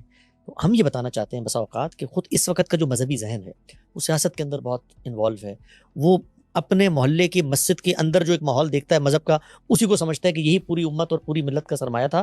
اس کو ہم بتاتے ہیں کہ اسلامک ہسٹری میں ہمیشہ سے اختلاف رہا ہے, لہٰذا پیچھے جاؤ, اپنی ہسٹری کو دیکھو, اس میں 10 اسکول آف تھاٹ ہیں, یہ 4 تو تمہارے پریویلنگ ہے نا, یہ 4 جو اسکول آف تھاٹ ہیں اس کے علاوہ 10 ہیں, وہ سب غور کر رہے ہیں, فکر کر رہے ہیں. لیکن ماخذ تو ایک ہی ہے. نہیں, ماخذ تو ایک ہوتا ہے, ماخذ کو سمجھنے کے لیے ہیومن انٹرپریٹیشن ہوتی ہے. مجھے آپ یہ بتائیں کہ ابن اسحاق سے, اس کے بعد ابن ہشام سے, اگر کچھ جو بھی واقعات ہیں, طبقات سعد سے, بدایع نہایا سے, شروع والی ساری چیزیں تو یہاں سے آ رہی ہیں. ان کے علاوہ تو آپ کہیں سے نہیں لے سکتے نا چیز. وہ لوگ تو حدیث کی کتابوں سے, جو حدیث کا ماخذ ہے نا, حدیث کے جو مصادر ہیں وہ تو ان کے علاوہ ہیں, تو تاریخ کی کتابیں ہیں. حدیث بھی تاریخ ہے لیکن اس کے مصادر الگ ہیں, اس میں تو آغاز ہوتا ہے بالکل پہلی صدی کے آخر کے بعض نسخے ہیں, معمر بن راشد کے نسخے ہیں. میں یہ کہنا چاہ رہا ہوں کہ حدیث اسلامی تاریخ نہیں ہے. حدیث اسلامی تاریخ ہے, اس میں کچھ ہے لیکن وہ تاریخ نہیں ہے. نہیں, اسلام کی وہ تاریخ جو بطور تاریخ لکھی جاتی ہے, اور ایک رسول اللہ صلی اللہ علیہ وسلم کے علم و عمل کی تاریخ. حدیث جو ہے وہ اللہ کے پیغمبر کی تاریخ ہے. تو جب آپ یہ بات کہتے ہیں کہ اسلام کی ہسٹری کا بہت سے علماء کو نہیں پتا, میں جس کانٹیکسٹ میں کہتا ہوں, ظاہری بات ہے آپ کو اگر میری کوئی بات کوٹ کرنی ہے, میں آپ کو بار بار بتا رہا ہوں کہ وہ اس کانٹیکسٹ میں ہے کہ اسلامی احکامات کے اوپر جب بہت سے علماء اپنا فتویٰ دیتے ہیں کہ جیسے ابھی جس بارے میں ہم ابھی بات کر رہے ہیں, وہ اس کی بیک گراؤنڈ کو نہیں جانتے, اسلامی ہسٹری کو نہیں جانتے بہت سے لوگ, اس لیے وہ اس طرح کا فتویٰ دے دیتے ہیں. میں جو بات کرتا ہوں, ظاہری بات ہے آپ کو میری باتیں تو پلے کرنی پڑے گی تاکہ میں اس کو سن کے بتا سکوں میں کس کانٹیکسٹ میں کیا بات کر رہا ہوں, میرے الفاظ میرے سامنے ہوں. لیکن اگر آپ سوال کریں تو میں یہ کہوں گا کہ آج کے دور میں جو بہت سے علماء, اچھا چلیں آپ اس کو مجھے نئے سرے سے بتائیں, آپ سوال پوچھیں. کیا آپ پاکستان میں علماء کو اردو میں جو بات کرتے ہیں, پنجابی میں بات کرتے ہیں, ان کو یقیناً سنتے ہیں یا نہیں سنتے؟ سنتے ہیں. اچھا, آپ کو لگتا ہے کہ وہ اسلامک ہسٹری کے, مستند ہسٹری کے کانٹیکسٹ میں درست بات کر رہے ہوتے ہیں, یا کئی دفعہ آپ کو لگتا ہے کہ وہ نہیں ٹھیک بات کر رہے ہیں؟ بہت ساری جگہوں پہ لگتا ہے نہیں کر رہے, بہت ساری جگہوں پہ لگتا ہے. جب آپ کو لگتا ہے وہ ٹھیک نہیں کر رہے تو اس میں آپ کو غلطی کیا نظر آتی ہے؟ کانٹیکسٹ سمجھنے کی. ایگزیکٹلی یہی آپ نے کہا ہے, تو میں وہ پوچھ رہا ہوں کہ وہ کیوں کانٹیکسٹ نہیں سمجھیں گے جب کہ وہ 8 سال پڑھے ہوئے علماء ہوتے ہیں, انہوں نے کورسز کیے ہوتے ہیں. یہ سوال تو آپ کو ان سے پوچھنا چاہیے, مجھ سے تو آپ یہ پوچھیں آپ کو کیوں اس لیے لگتا ہے, آپ کو اس لیے لگتا ہے کیونکہ ان کو لگے گا کہ آپ غلط کہہ رہے ہیں. اس لیے لگتا ہے کہ جب وہ کوئی بات بتاتے ہیں, مثال دیتا ہوں میں آپ کو, چھوٹی سی مثال دیتا ہوں, وہ یہ کہتے ہیں بھائی تصویر بنانا حرام ہے دین میں. کہاں آیا ہے؟ حدیث کی کتاب میں آیا ہے. ظاہری بات ہے رسول اللہ کی ہسٹری میں آیا ہے. اچھا جی, ہسٹری میں آیا تو اس کا کانٹیکسٹ کیا ہے؟ اس ہسٹری کو آپ سمجھتے کیسے؟ خود حدیث کی تمام جو نریشن جو کانٹیکسٹ ہے یہ تو قرآن پاک سے باہر ہوگا. پھر نہیں, قرآن پاک تو بھی نہیں سمجھ رہے نا ہم تو ہسٹری کو سمجھ رہے ہیں. ہم نے تو سب سے پہلے حکم کی بات کی نا جی, حکم جو اسلام حکم تصویر کا حدیث سے بیان کرتے ہیں نا, وہ یہ کہتے ہیں, وہ یہ تو نہیں کہتے قرآن نے کہا ہے تصویر حرام ہے, وہ یہ کہتے ہیں حدیث میں آیا تصویر حرام ہے. ہم ان کو یہ کہتے ہیں کہ سب سے پہلے تو بھی قرآن کو دیکھو, قرآن میں ایسی کوئی چیز نہیں ہے. اب ہسٹری کو بھی تم سمجھنا چاہتے ہو نا, تو ہسٹری کا بھی کانٹیکسٹ سمجھو. خود ہسٹری یہ بات بتاتی ہے کہ جن تصاویر کی بات ہو رہی ہے وہ شرک کی غرض سے بنائی گئی تصاویر ہے. مثال دیتا ہوں میں آپ کو, آپ نے دیکھا ہوگا ہر عالم یہ ٹخنے سے اوپر پانچا کرتا ہے, دیکھا ہوگا نا, مذہبی آدمی ہونے کی نشانی ہے. کیوں ہے؟ وہ کہتے ہیں رسول اللہ نے فرمایا جس شخص کے پانچے نیچے ہوں گے جہنم میں جلائے جائیں گے. رسول اللہ کی ہسٹری سے ایک بات لا کے بیان کر رہے ہیں. ہم کیا کہتے ہیں؟ ہم یہ کہتے ہیں کہ بھائی جہنم میں اگر کسی شخص کو جلنا ہے تو اس کی کوئی وجہ ہونی چاہیے. ایک کپڑا اوپر نیچے کرنے سے کوئی جہنم میں نہیں جلتا. قرآن نے کچھ پرنسپلز بتائے ہیں, جاؤ ہسٹری میں قرآن کی روشنی میں دوبارہ سے ری ڈسکور کرو کہ کیا کانٹیکسٹ تھا. ہم نے حدیث پہ کام کیا ہے, 40,000 سے زیادہ روایتوں پہ کام کیا ہے. ہمارا مجموعہ بھی چھپ رہا ہے, وہ 40,000 روایتیں کل ملا کے 350 ایونٹس ہیں.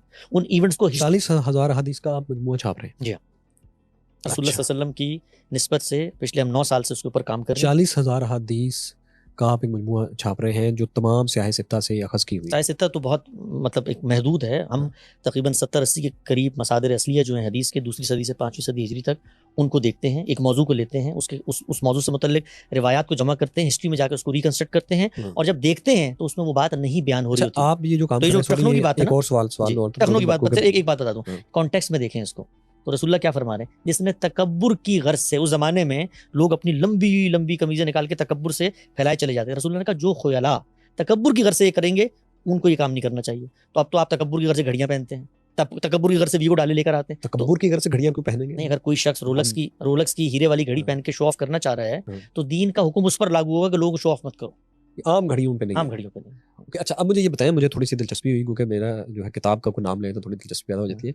40,000 حدیث میں آپ نے ایک ایسا مجموعہ تیار کر رہے ہیں جو چھاپ رہے ہیں جس میں تمام ضروری احادیث اور صحیح احادیث, متفق علیہ احادیث وہ ہوں گی, یا یہ کسی اور کانٹیکسٹ میں؟ جی, ہم لوگوں نے جو 40,000 بہت بڑا نمبر ہے. جی, ہم نے جو کام کیا ہے, حدیثیں تو اس سے بھی زیادہ ہیں, بہت زیادہ. ابھی تو ہمارا کام مکمل بھی نہیں ہوا, پہلی جلد آ رہی ہے اس کام کی. ہم نے یہ کام کیا ہے کہ ہم ایک موضوع کا انتخاب کرتے ہیں, اس موضوع سے متعلق جتنی صحیح اور حسن درجے کی احادیث ہیں ان سب کو جمع کرتے ہیں اور ان کو دوبارہ سے ہسٹری میں جا کر جوڑتے ہیں. ہسٹری میں جا کر جوڑتے ہیں, کیا بات ہے؟ ہسٹری میں جا کے کانٹیکسٹ لکھیں گے ہر حدیث کے ساتھ؟ ہم کیا کرتے ہیں, ہمارے پاس ایک موضوع کی ایک ایونٹ کی 10 رپورٹنگز آ گئی. مثال کے طور پہ رسول اللہ صلی اللہ علیہ وسلم نے ایک موقع پہ یہ بات کہی, 10 لوگ بیٹھے ہیں, 10 لوگ جا کے اپنی اپنی انٹرپریٹیشنز کر رہے ہیں. ہم ان 10 لوگوں کی رپورٹنگ کو وہاں پر جا کے پہلے یہ کوالیفائی کریں گے کہ ایک ہی ایونٹ کی رپورٹنگ ہے, وہ کوالیفیکیشن کیسے ہوتی ہے, وہ راویوں کی چین سے ہوتی ہے, وہ ایونٹ کی ڈیٹیل سے ہوتی ہے. سارے صحابی بتا رہے ہیں, بھائی مکہ میں بیٹھے تھے, حج کا موسم گزر چکا تھا, تب رسول اللہ نے فرمایا, میں بھی وہاں موجود تھا. دوسرا کہہ رہا ہے میں بھی حج کے بعد وہاں موجود تھا. پتہ چلتا ہے ایونٹ ایک ہے. اور بھی بہت ساری چیزیں جن سے ہم معلوم کرتے ہیں کہ ایونٹ وہی ہے. جب وہ ایک ہی ایونٹ ہوتا ہے تو سب کی رپورٹنگز کو جمع کرتے ہیں جس سے ایک پوری پکچر بنتی ہے, اس سے کانٹیکٹ سامنے آتا ہے. اس سے مثال کے طور, اب آپ نے میرے مثال دیتا ہوں, آپ نے ایک حدیث سنی ہوگی, رسول اللہ نے فرمایا من تشبہ بقوم فہو من, جو جس قوم کی شباہت اختیار کرے گا انہی میں سے ہوگا. مولوی صاحب یہ پڑھتے ہیں جمعے کی مسجد میں اعلان کرتے ہوئے, یہ پینٹیں پہنی ہوئی, رسول اللہ نے فرمایا من تشبہ بقوم فہو من, کہتے ہیں نا. اب ہم کیا کرتے ہیں, پوری یہ روایت ہے کا, کسی نے اتنا سا جملہ نقل کر دیا, اصل روایت کیا ہے, پوری روایت کیا ہے, کہاں پر سب سے پہلے آئی, سب مل کے کیا کہہ رہے ہیں اس کے بارے میں, اس کو دوبارہ سے جا کر ڈسکور, حدیث کی کتابوں میں ڈسکور کرتے ہیں اور پھر اس سے ایک پورا کا پورا ٹیکسٹ انسرشنز کر کے بناتے ہیں. جب آپ ایک روایت پڑھتے ہیں تو گویا آپ 70-80 روایتوں کا مطالعہ کر رہے ہیں. تو اسی روایت کو آپ دیکھیں, اگر آپ اس کا کانٹیکسٹ جانیں گے تو سر پکڑ کے بیٹھ جائیں گے کہ بات ہی کچھ اور ہو رہی ہے, اس کو کفار کی پینٹوں پہ اور ٹائیوں پہ لگا کے کا مشابہت نہیں کر سکتے. لیکن دیکھیں, آپ جو 40,000 حدیث جمع کر رہے ہیں, ان کو چھاپ رہے ہیں, تو ایسا نہیں آپ کو لگ رہا کہ بہت سے لوگ یہ کہیں گے کہ کیا آپ اسلام کو ری انوینٹ کر رہے ہیں؟ نہیں, اسلام تو حدیث کا نام ہی نہیں ہے, اسلام تو نام ہے قرآن و سنت کا. حدیث تو رسالت مآب صلی اللہ علیہ وسلم کی نسبت سے لوگوں نے اپنے انیشیٹو پر کچھ باتیں بیان کی ہیں. اسلام حدیث کی تشریح کے بغیر مکمل نہیں ہوتا. کوئی ایک مثال بتائیں جو حدیث کے بغیر مکمل نہیں ہوتا. مطلب نماز پڑھنے والی بات. نماز تو میں نے حدیث سے کبھی لی نہیں, نماز تو اجماع اور تواتر سے. طریقہ اس کا طریقہ بھی آپ نے طریقہ جو ہے مسجد میں جا کر سیکھا, حدیث کی کتاب پڑھ کے سیکھا. میں نے تو اپنے والدین سے سیکھا. تو والدین نے کہاں سے سیکھا؟ حدیث پڑھ کے سیکھا. والدین نے اجماع سے سیکھا. اجماع اور تواتر پریکٹیکل کنسنسس ہوتا ہے, اس میں کوئی چیز روایت میں نہیں ہوتی, لکھی ہوئی چیز نہیں ہے. نماز رسول اللہ سے پہلے بھی لوگ لیکن پڑھ اگر اس میں اختلاف ہوگا نماز پڑھنے میں یا زکات دینے میں, کوئی ایک اختلاف بتائیں.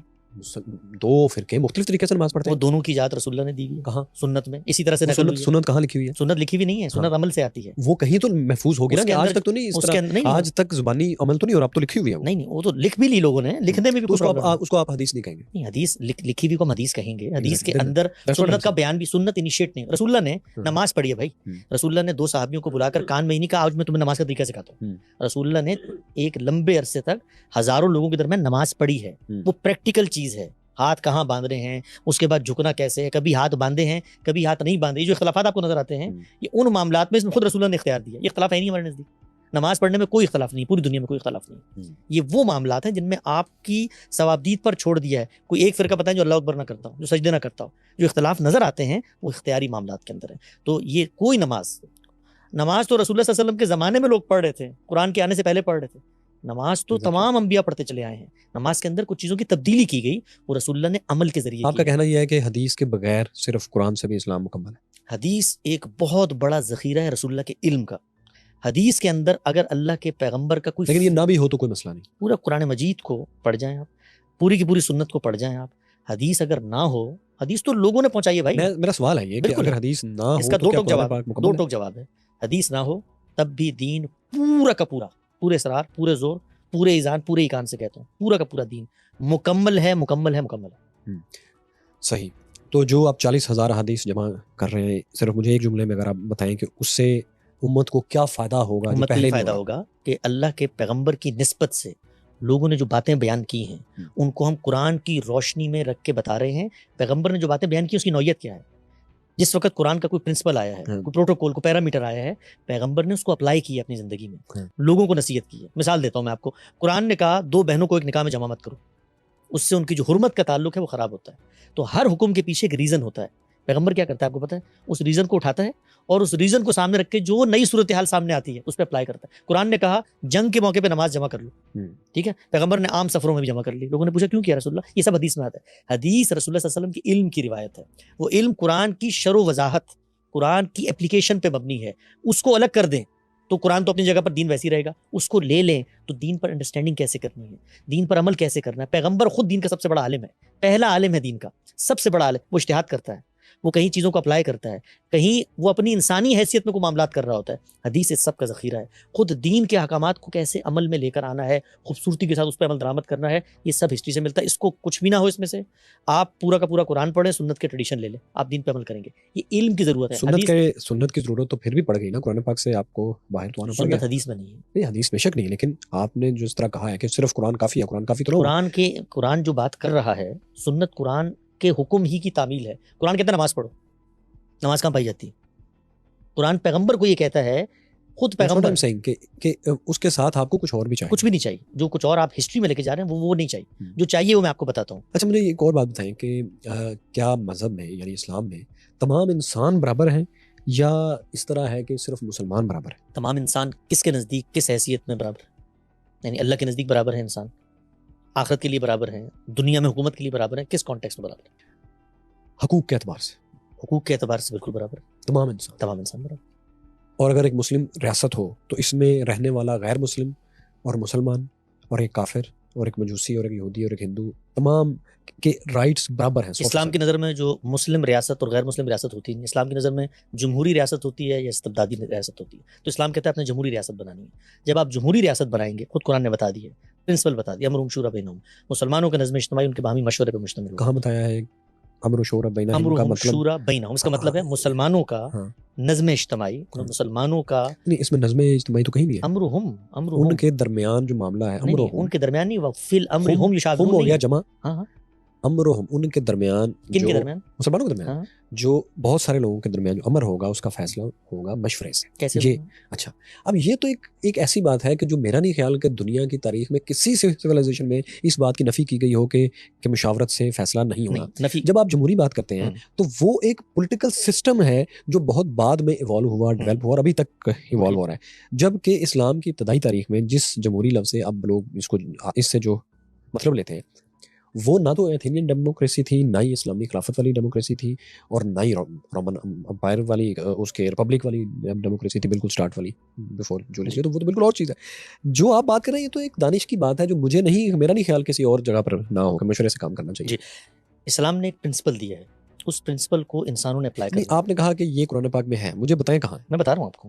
اسلام نے ایک پرنسپل دیا ہے, اس پرنسپل پہ انسانوں نے عمل کرنا ہے. وہ پرنسپل کیا ہے؟ مشورے پہ مشتمل نظام ہونا چاہیے. ایک ڈکٹیٹر بھی مشورے پہ وہ اپنی شورا بنا لے گا. مشورے پہ مشتمل نظام ہونا چاہیے. یہ نہیں کہا کہ نظام کو بغیر مشورے کے بناؤ اور اس کے بعد وفی الامر هم یشاورون, نہیں کہا کہ مسلمان اپنے معاملات میں مشورہ کر لیا کرتے ہیں. ان کا نظم امرهم, ان کا نظم مشورے پر مشتمل ہوتا ہے, اس کی اساس ہے مشورہ. اب اگلی بات سنیے گا, مشورہ کرنے کا میکینزم یہ حالات میں تبدیل ہوتا جاتا ہے. مثال دیتا ہوں, رسول اللہ صلی اللہ علیہ وسلم نے اپنے بعد ایک شخص کو خلیفہ مقرر کیا. آپ تو کہیں گے اسلام کہتا ہے مشورے پہ مشتمل ہونا چاہیے, وہاں تو نامنیٹ کر کے چلے گا. لیکن آپ کو پتا ہے کہ ان لوگوں میں سے بہت سے لوگوں نے وہ نہیں مانا فیصلہ. نہیں, فیصلہ اکثریت کا ہوتا ہے, ایک نہ مانے, دو نہ مانے, 10 نہ مانے, کوئی فرق نہیں پڑتا. اکثریت کا فیصلہ یہاں بھی کا ہے, مشورے سے عمل درآمد ہوتا ہے. اس کا ناگزیر تقاضا ہے کہ اکثریت کا فیصلہ روبہ عمل ہو جاتا ہے. رسول اللہ صلی اللہ علیہ وسلم نے بھی جو کام کیا, ہر دین کا حکم اپنے زمان و مقام میں امپلیمنٹ ہوتا ہے. تو رسول اللہ کے زمانے میں اس حکم پر جیسے عمل ہو سکتا تھا ویسے عمل ہوا. اس زمانے میں الیکشن کا طریقہ نہیں تھا, فرد سے رائے نہیں لی جاتی تھی. قبائل تھے, قبائل کے زعماء تھے, رہنما تھے. ان لوگوں نے مل کر جس قبیلے کو عصبیت حاصل تھی, ایک ان ہاؤس تبدیلی آئی ہے. رسول اللہ صلی اللہ علیہ وسلم نے اپنے بات وہی لوگ, خود رسول اللہ نے بتایا ہے کہ قریش کو عصبیت حاصل ہے, انہی کے فرد کو لوگ اطمینان سے دیکھیں گے. سقیفہ بنی ساعدہ میں زعماء جمع ہوئے, ان کی اکثریت نے فیصلہ کر دیا. اس کے بعد جتنی ہسٹری آپ پڑھیں, چاروں خلفاء کی چوتھے میں آ کے تنازع ہو گیا, فیصلہ نہیں ہو سکا. وہ اس زمانے کے لحاظ سے, جب میں یہ کہتا ہوں کہ جمہوریت اسلام ہے, اسلام کا تقاضا جمہوریت ہے, اس کا مطلب کیا ہے؟ ہر عہد میں جس طریقے سے آپ فرد سے مشورہ کر سکتے ہیں, قبائلی معاشرے میں الیکٹورل سسٹم تو ہے نہیں کہ آپ ووٹ ڈلوائیں گے, وہاں زعماء قوم بھی مشورہ دے کر فیصلہ کریں گے. آج کے زمانے میں ہم یہ کہتے ہیں, ہم نے سوال پوچھا تھا غیر مسلم اور یہ سب برابر ہیں. اگر جمہوری معاشرہ ہے, ریاست جمہوریت نہیں، کا آپ نے تو مبنی کہہ دیا نا کہ اسلام میں تو اسٹیٹ، اسلامی اسٹیٹ نام کی کوئی چیز نہیں ہے. جی ہاں, ہے. اسلام آپ نے کہا کہ اسلام میں ڈیموکریسی ہے، ایک جمہوری نظام ہے، جس میں آپ نے کہا کہ سب برابر ہے. حکومت مسلمانوں کی ہوتی ہے, حکومت کفار کی ہوتی ہے, حکومت ایتھیسٹ کی ہوگی. اسٹیٹ جو ہے یا استبدادی ہوگی یا جمہوری ہوگی. اسٹیٹ اور حکومت یہ دونوں الگ الگ چیزیں ہیں. اسٹیٹ تو آپ وجود پذیر کرتے ہیں, اس کا سررشتہ کیا ہے, اس کا سوشل کانٹریکٹ کیا ہے, اس کا آئین کیا ہے. ہمارا ملک ہے, مثال دیتا ہوں پاکستان کی. تو آپ نے تو اسلام کو دین کے درجے سے ہی ہٹا دیا پھر. کیسے؟ کیونکہ دین تو کہتے ہیں سید مودودی کی کتابوں میں جو میں نے پڑھا ہے، اسلامی حکومت کیسے قائم ہوتی ہے، ان کا ایک ان کے لٹریچر کا حصہ ہے. اس میں بتایا ہے کہ آپ نے اسلامی اسٹیٹ کیسے قائم کرنی ہے، جی. اور اس میں یہ بتایا کہ مسلمانوں کا فرض ہے. یہ ڈاکٹر اسرار صاحب اس بات کے اوپر ایک اسکالر تھے، میں ان سے اختلاف کرتا ہوں اس بات پہ، آپ لوگ بھی اس سے کرتے ہیں، لیکن اسلام کا، مسلمانوں کا بہت بڑا طبقہ اس بات کو مانتا ہے کہ اسٹیٹ بنانا ہماری ضرورت ہے. جی, وہ جس بنیاد پہ کہتے ہیں وہ قرآن کی ایک آیت ہے. اس آیت کو ہم ری انٹرپریٹ کرتے ہیں اسی اصولوں پر جو اصول میں نے بتایا ہے. آپ اسلام ری انوینٹ کر رہے ہیں، مجھے یوں کیوں لگ رہا ہے. اسلام ری انوینٹ نہیں کر رہے ہیں ہم. اسلام کا جو تھاٹ انسانوں کے یہاں ڈیولپ ہوا ہے اس کی ریکنسٹرکشن کر رہے ہیں, اس کو کریٹیکلی انالائز کر رہے ہیں. مثال دیتا ہوں, وہ یہ کہتے ہیں جی قرآن مجید میں کہا ہے کہ ان اقیم الدین ولا تتفرقوا فیہ. اقامت دین ایک فریضہ ہے قرآن نے کہا. ہم کہتے ہیں اقامت کا مطلب کیا ہے بھائی؟ اقامت کا لفظ خود قرآن نے استعمال کیا ہے. اقامت صلاۃ کی تعبیر آئی ہے, وہاں پر اس سے مراد ہے نماز پر تم نے قائم ہو جانا ہے, نماز پر تم نے عمل درآمد کرنا ہے, نماز تم نے پڑھنی ہے, صلاۃ کو دائمون طریقے سے آپ نے پورا کرنا ہے. تو دین پر میں نے عمل درآمد کرنا ہے. میری حیثیت بدلتی رہتی ہے, میں فرد ہوں تو فرد کا دین مجھ پر آئے گا. میں حکمران ہوں تو اسلام نے معاشرے کو بھی کچھ احکامات دیے ہیں. جب میں حکمران بنوں گا اس وقت میں نے ان پہ عمل کرنا ہے. آپ مجھے کہتے ہیں کہ اسلام میں زکوٰۃ کا حکم ہے, آپ نے کیسے لہذا عمل مال کرنا ہے؟ کمائیں. آپ تو ایک جمہوری ریاست کے حکمران بنیں گے، آپ اسلامی ریاست کے تو نہیں بنیں گے. جب اگر میں مسلمان ہوں گا اور میں جاؤں گا ریاست کے اندر حکومت بنانے کے لیے, تو میں دیکھوں گا نا میرا دین کیا کہتا ہے. میں نے حکومت بنانی ہے تو میں اس طریقے سے. بنانی ہے یا اسٹیٹ قائم کرنی ہے؟ اسٹیٹ تو حکومت قائم ہے. تو میں وہی کر رہا ہوں، ایک اسٹیٹ ہوگی، اس میں آلریڈی ایک اسٹیٹ تو نظام قائم ہوگا، ہے, وہاں آپ بن جائیں گے. اسٹیٹ تو قائم ہے, کیسے بن جائیں گے؟ کوئی میکینزم ہوگا نا, جمہوری آپ میکینزم نے ہے. بتا دیا جمہوری جمہوری میکینزم, تو میں اس میں ایز اے کنٹیسٹنٹ کے پارٹیسپینٹ کے جاؤں گا. اگر میں الیکٹ ہو جاتا ہوں اور میں مسلمان ہوں تو اب اسلام نے مجھے سوسائٹی سے متعلق بھی کچھ احکامات دیے ہیں, وہ میں مسلمانوں کی کمیونٹی پر نافذ کروں گا. حدود کی سزا نافذ کروں صرف مسلمانوں پہ. صرف مسلمان, اس لیے کہ وہ جو سزائیں دی گئی ہیں وہ بتا دیا گیا ہے کہ وہ کن جرائم کی سزا وہ مسلمانوں کو جا سکتی ہیں. پھر اسلام میں یہ جو پھر دین کا تصور کیا ہے؟ مذہب میں اور دین میں پھر کیا فرق ہے؟ آپ نے یہ اپنی کئی تقریروں میں کئی گفتگو میں بات کی ہے. ہم نے تو آج تک یہ سمجھا کہ دین ایک مکمل ضابطہ حیات ہے. ہاں, مکمل ضابطہ نجات کہنا چاہیے. ضابطہ حیات میں تو میری حیات کے بہت سارے پہلو ہیں. مجھے انشورنس کے لاس چاہیے, مجھے مثال کے طور پہ زندگی کے اندر اور 10 سال مجھے ٹریفک کے قوانین چاہیے, اور دین سے نکال کے دکھائیں مجھے. مکمل ضابطہ حیات ہے آپ کا دین, وہ مجھے نکال کے دکھائیں. آپ کا بھی ہے.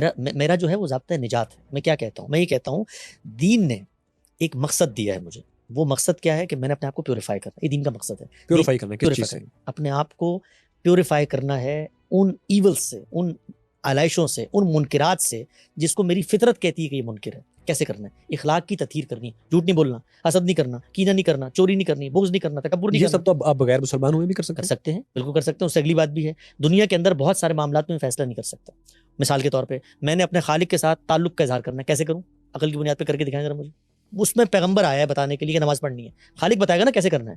میں نے اگر خالق کی پرستش کرنی ہے, خالق کی اطاعت کرنی ہے, خالق کے نظر کچھ پیش کرنا ہے, تو خالق نے بتانا ہے. میں کیسے فیصلہ کروں بھائی کہ میں نے اللہ تعالیٰ کو خوش کرنا ہے؟ کیسے کروں؟ خالق مجھ سے ڈائریکٹ تو بات ہی نہیں کرتا, پیغمبر سے کرتا ہے نا. کتاب آتی ہے نا میرے پاس, کتاب میرے پاس آتی ہے, میں اس کتاب کے ذریعے یہ دیکھتا ہوں کہ جو پیغمبر کتاب لے کر آیا ہے وہ ٹھیک ہے کہ نہیں ہے. میں کتاب کا جائزہ لیتا ہوں, کتاب کے کنٹینٹ کا جائزہ لیتا ہوں. کتاب اپنے بارے میں کچھ باتیں کرتی ہے. مثال کے طور پہ اچھا وہ دین اور مذہب کا فرق اس پہ آ جاتے ہیں. کوئی فرق نہیں ہے, لفظ کے لحاظ سے کوئی فرق نہیں ہے, مذہب ایک ہی بات ہے. یعنی یہ جو ہے کہ مقصد اور مشن ہے مسلمانوں کا کہ وہ ایک ریاست قائم کریں جہاں اسلام کے اصول نافذ کریں. ریاست کیونکہ سید مودودی کے مطابق اگر اسلامی ریاست قائم نہیں ہوگی تو اسلام کے اوپر پوری طرح عمل کرنا اور اس کو نافذ کرنا ممکن نہیں. اگر آپ کے پاس پیسے نہ ہوں تو زکوٰۃ دینا ممکن ہوگا؟ پاسبل نہیں. تو پھر آپ کے مطلب پیسے کمانا فرض قرار دیں گے؟ وہ پیسے کمانا, اگر میں مختلف چیزیں. اگر میں بیٹا ہوں اور اسلام نے کہا ہے کہ باپ کو شفیق ہونا چاہیے, اب میرے لیے شادی کرنا فرض ہوگا.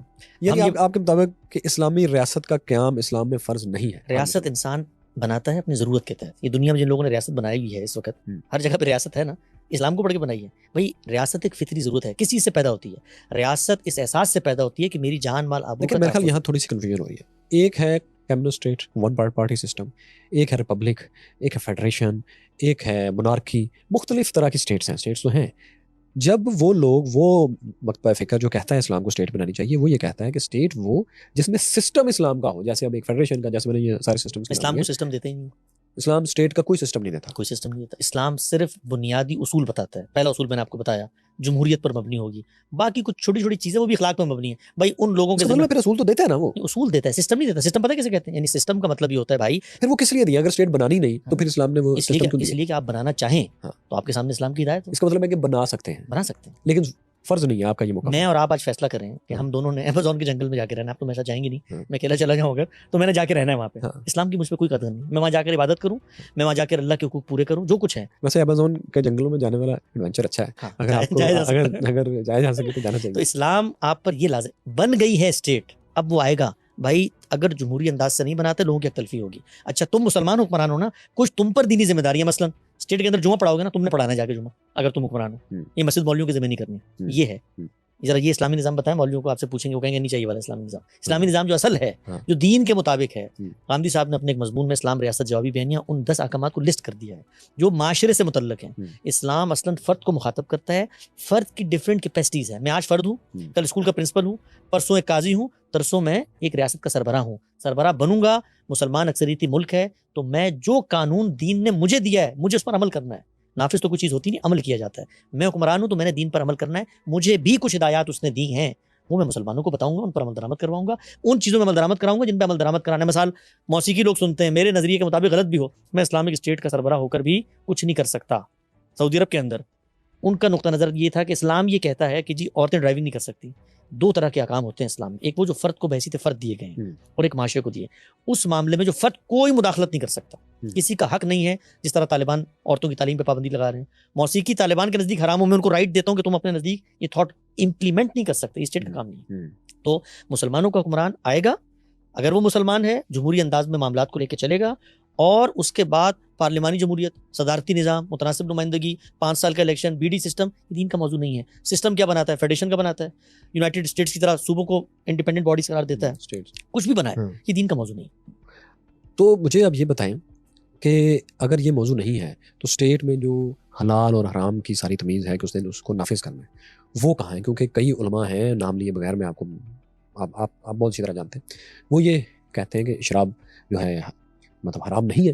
وہ کہتے ہیں کہ خمر ہے, یہ حرام نہیں ہے. اور شراب کے بھی پھر آپ کو پتہ ہے الکوہل کی بہت سی قسمیں ہیں. تو آپ کے خیال میں وڈکا حرام ہے, وسکی حرام ہے, الکوہل حرام ہے, بیئر حرام ہے, وائن حرام ہے, ریڈ وائن حرام ہے, وائٹ کیا ہے؟ یہ کسی عالم کا دائرہ کاری نہیں ہے کہ وہ بتائے کہ حرام ہے. دین نے اگر کسی چیز کو ممنوع قرار دیا ہے تو کسی ریزن پہ قرار دیا ہے. مذہب کے اندر خمر بطور خمر زیر بحث نہیں ہوتی. مذہب میں جب بھی کوئی حکم دیا جاتا ہے وہ ایک ریزن پہ مبنی ہوتا ہے. اس کو ہمارے یہاں علم کی اصطلاح میں کہا جاتا ہے الاحکام بالعلل. ایک علت ہوتی ہے, ایک وجہ ہوتی ہے, ایک سبب ہوتا ہے.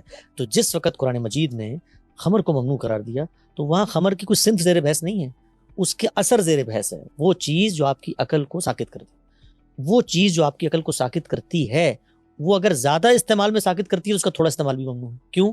اس لیے کہ وہ تھوڑا استعمال آپ کو زیادہ کی طرف لے جائے گا.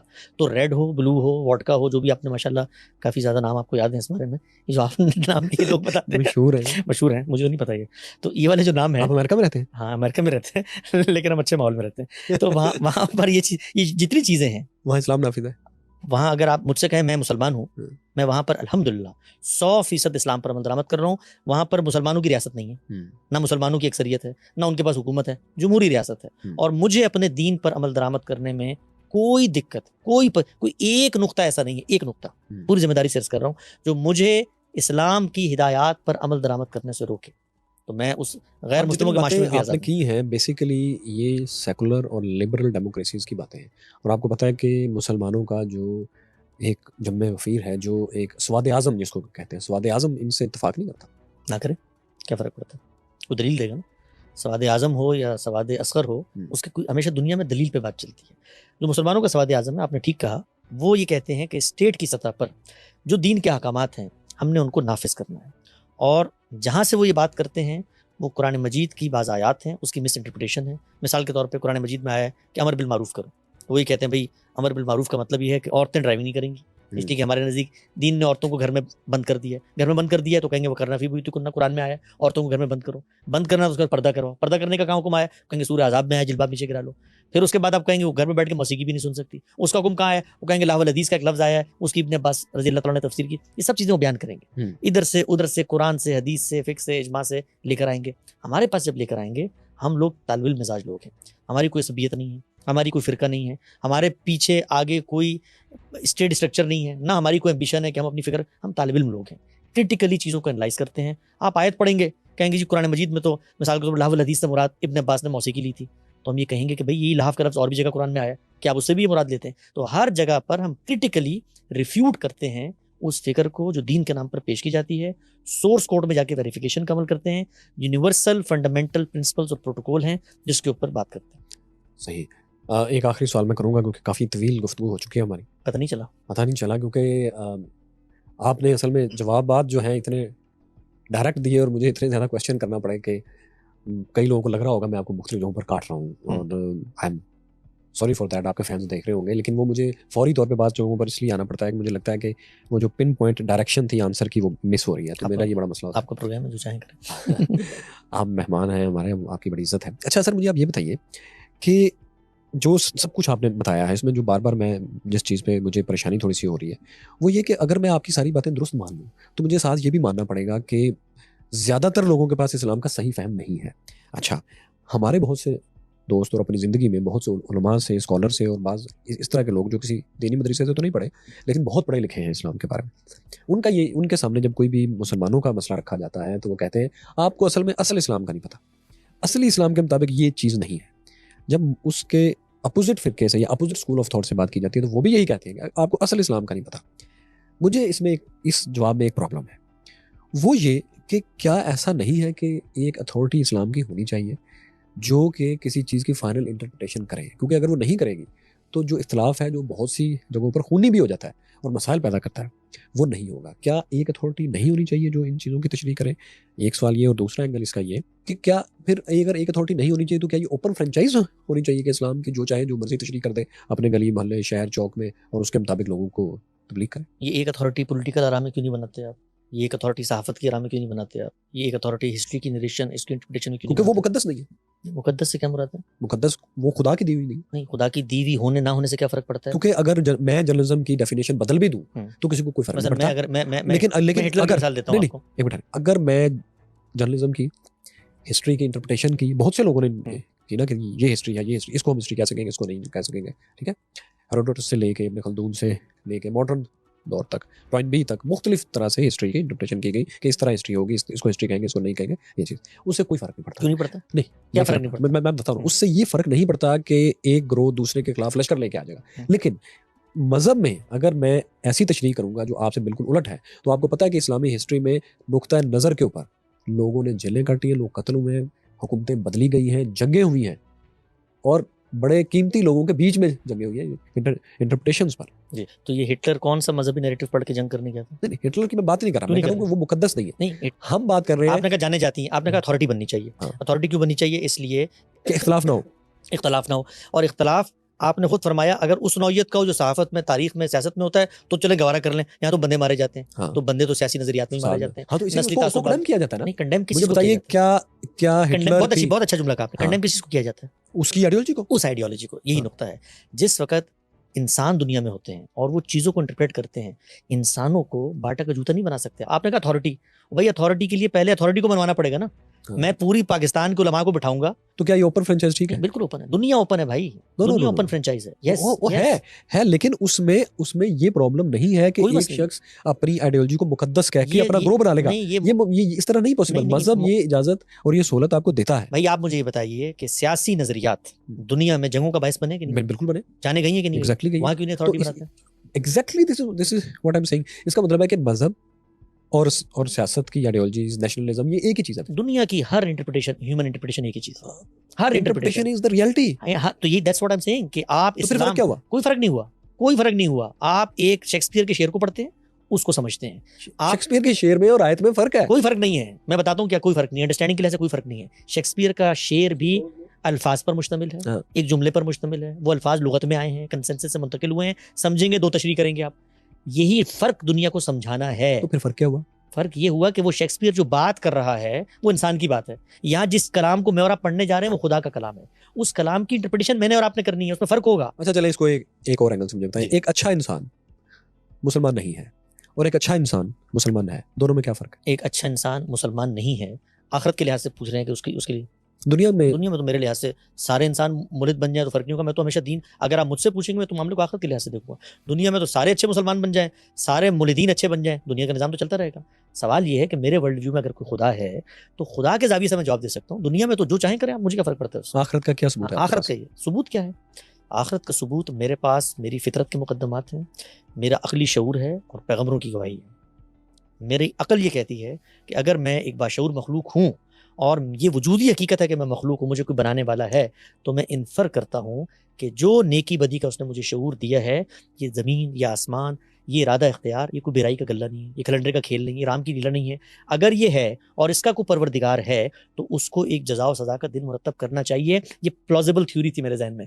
انبیاء نے آ کر خدا کی خبر مجھے دی، میرا اس خبر کی اتھینٹسٹی پر اعتماد ہوا، یہ نبی کی خبر ہے. قرآن پر اعتماد ہوا، نبی کو میں نے جانا، اس پر اعتماد ہوا. اس کے بعد میرے لیے یہ ایک یقینی علم کی بات بن گئی کہ آخرت ضروری ہے. اچھا سر، مجھے اب ایک جاتے جاتے ایک بات بتا رہے ہیں، کیونکہ آپ امریکہ میں رہتے ہیں بہت عرصے سے، اور اس وقت دنیا میں بہت بڑا کانفلکٹ چل رہا ہے جس نے بہت سے مائنڈ سیٹس کو چینج کیا ہے. پاور ایکویشن کے اوپر تھنکنگ کو چینج کیا، پولیٹیکل سسٹمز کے اوپر تھنکنگ کو چینج کیا لوگوں کی، اور وہ ہے مڈل ایسٹ کا کانفلکٹ.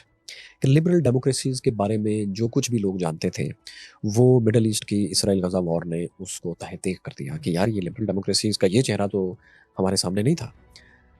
میرے پاس آپ کے لیے یہ سوال ہے کہ آپ اس معاشرے میں رہتے ہیں جس پر یہ سب سے زیادہ اعتراض اٹھ رہا ہے. آپ اس کانفلکٹ کو، اسرائیل اور فلسطین کے کانفلکٹ کو، اور اس کی ڈائمنشنز کو اور اس کے اثرات جس طرح سے دنیا پہ ہو رہے ہیں، مائنڈز پہ ہو رہے ہیں اور فیوچر پہ ہوں گے، اس کو کیسے دیکھتے ہیں کہ یہ کیا ہے؟ دیکھیے میرے خیال سے یہ جو کانفلکٹ ہے، لوگ اس کو ایک خاص ڈیموگرافیکل کانفلکٹ کے طور پہ دیکھتے ہیں. یہ کانفلکٹ مڈل ایسٹ کا کانفلکٹ نہیں ہے. یہ کانفلکٹ اصل میں دوسری جنگ عظیم کے فاتحین کے کیے ہوئے ایک فیصلے کو چیلنج کرنے کا کانفلکٹ ہے. یہ چیلنج کرنے کا عمل مفتوح قوم کی جانب سے ہوا ہے. اسرائیل کو وہاں پر ان قوتوں نے لا کر بٹھایا ہے جنہوں نے دنیا کو فتح کیا ہے، وہ فاتح ہیں اس دنیا کے، اور مسلمان محکوم ہیں، مغلوب ہیں.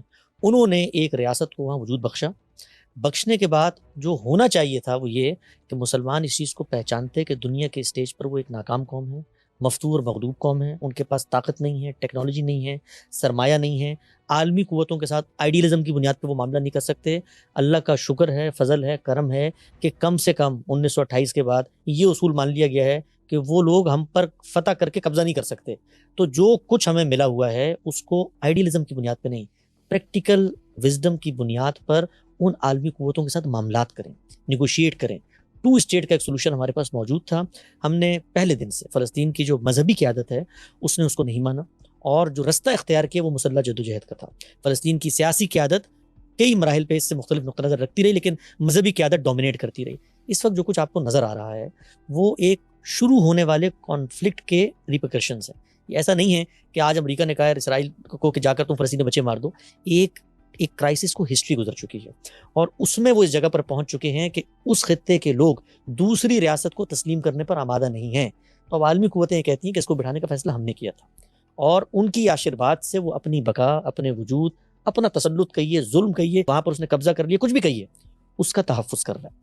ہم اس کو اسلام اور کفر کی جنگ بناتے ہیں، ہم اس کو آئیڈیلزم کی بنیاد پہ لڑنا چاہتے ہیں، اور ہم اسلام اور یہودیت کی یعنی کفر سے مراد وہی ہے، عالم کفر، کفر تو پھر اور بھی ہے نا، یعنی یہودیت لیکن کی یہ جنگ بناتے ہیں. اور اس کے پیچھے چونکہ امریکہ کھڑا ہوا ہے اور ساری سازشوں کو ہم لے کر آتے ہیں.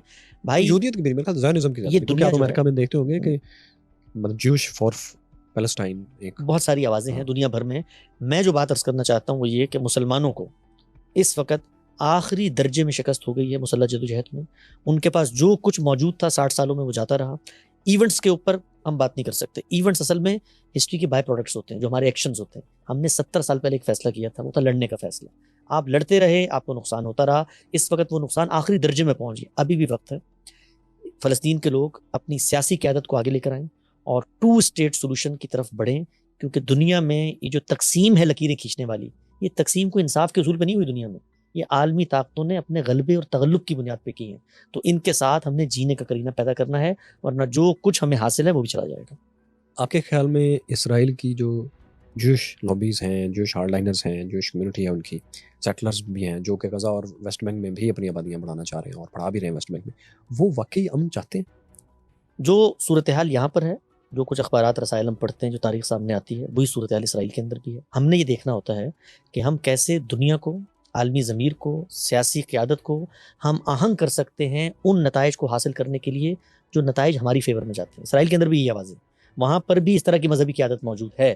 ہم نے اس مذہبی قیادت کو موقع دینا ہے کہ وہ آئے اور ہم پر چڑھ دوڑیں, اس کے نیریٹو کو مضبوط کرنا ہے کہ ہاں یہ لوگ تمہیں ختم کرنا چاہتے ہیں, لہذا تم ان کو ختم کر دو. اگر یہ سب کچھ نہیں کرنا, اور یہ ایک دن میں نہیں ہوا, اس کے پیچھے 60-70 سال کی ہسٹری ہے, اگر ہم اس لاہ عمل کی طرف بڑھتے تو ممکن ہے, عین ممکن ہے کہ عالمی قوتیں ہوں, اسی طریقے سے مسلمانوں کی سیاسی قیادت ہو, اور خود اسرائیل کے اندر جو لوگ بستے ہیں ان کی ضمیر ہو, وہ شاید ہمارے نیریٹو کے زیادہ قریب آتے. اس پورے کے پورے تنازع میں ہم نے کھویا زیادہ ہے, پایا پہ کچھ بھی نہیں. بہت شکریہ محترم حسن الیاس بھائی, آپ نے بڑی ڈیٹیل میں اپنے نقطہ نظر کو بڑی بہادری سے ایکسپلین کیا. اس کی میں ضرور داد دوں گا, کیونکہ میں بہت سے لوگوں سے انٹرویو جب کرتا ہوں تو وہ کئی جگہوں پر رک جاتے ہیں اور ان کو محسوس ہوتا ہے کہ ہماری لمٹ ہے. لیکن آپ نے بڑی بہادری سے اور بڑی ڈیٹیل میں ایک ایک چیز کو ایکسپلین کیا. کچھ سوال میں نے اس لیے بھی کیے کہ وہ کرنا بہت ضروری تھے. پاکستان میں ایک ایسا ماحول ہے جو کہ جس میں کہ یہ مجھے فیل ہوتا ہے کہ یہ انتشار کی طرف جا رہے ہیں, تو اس لیے سارے سوال آپ سے کرنا بہت ضروری تھے.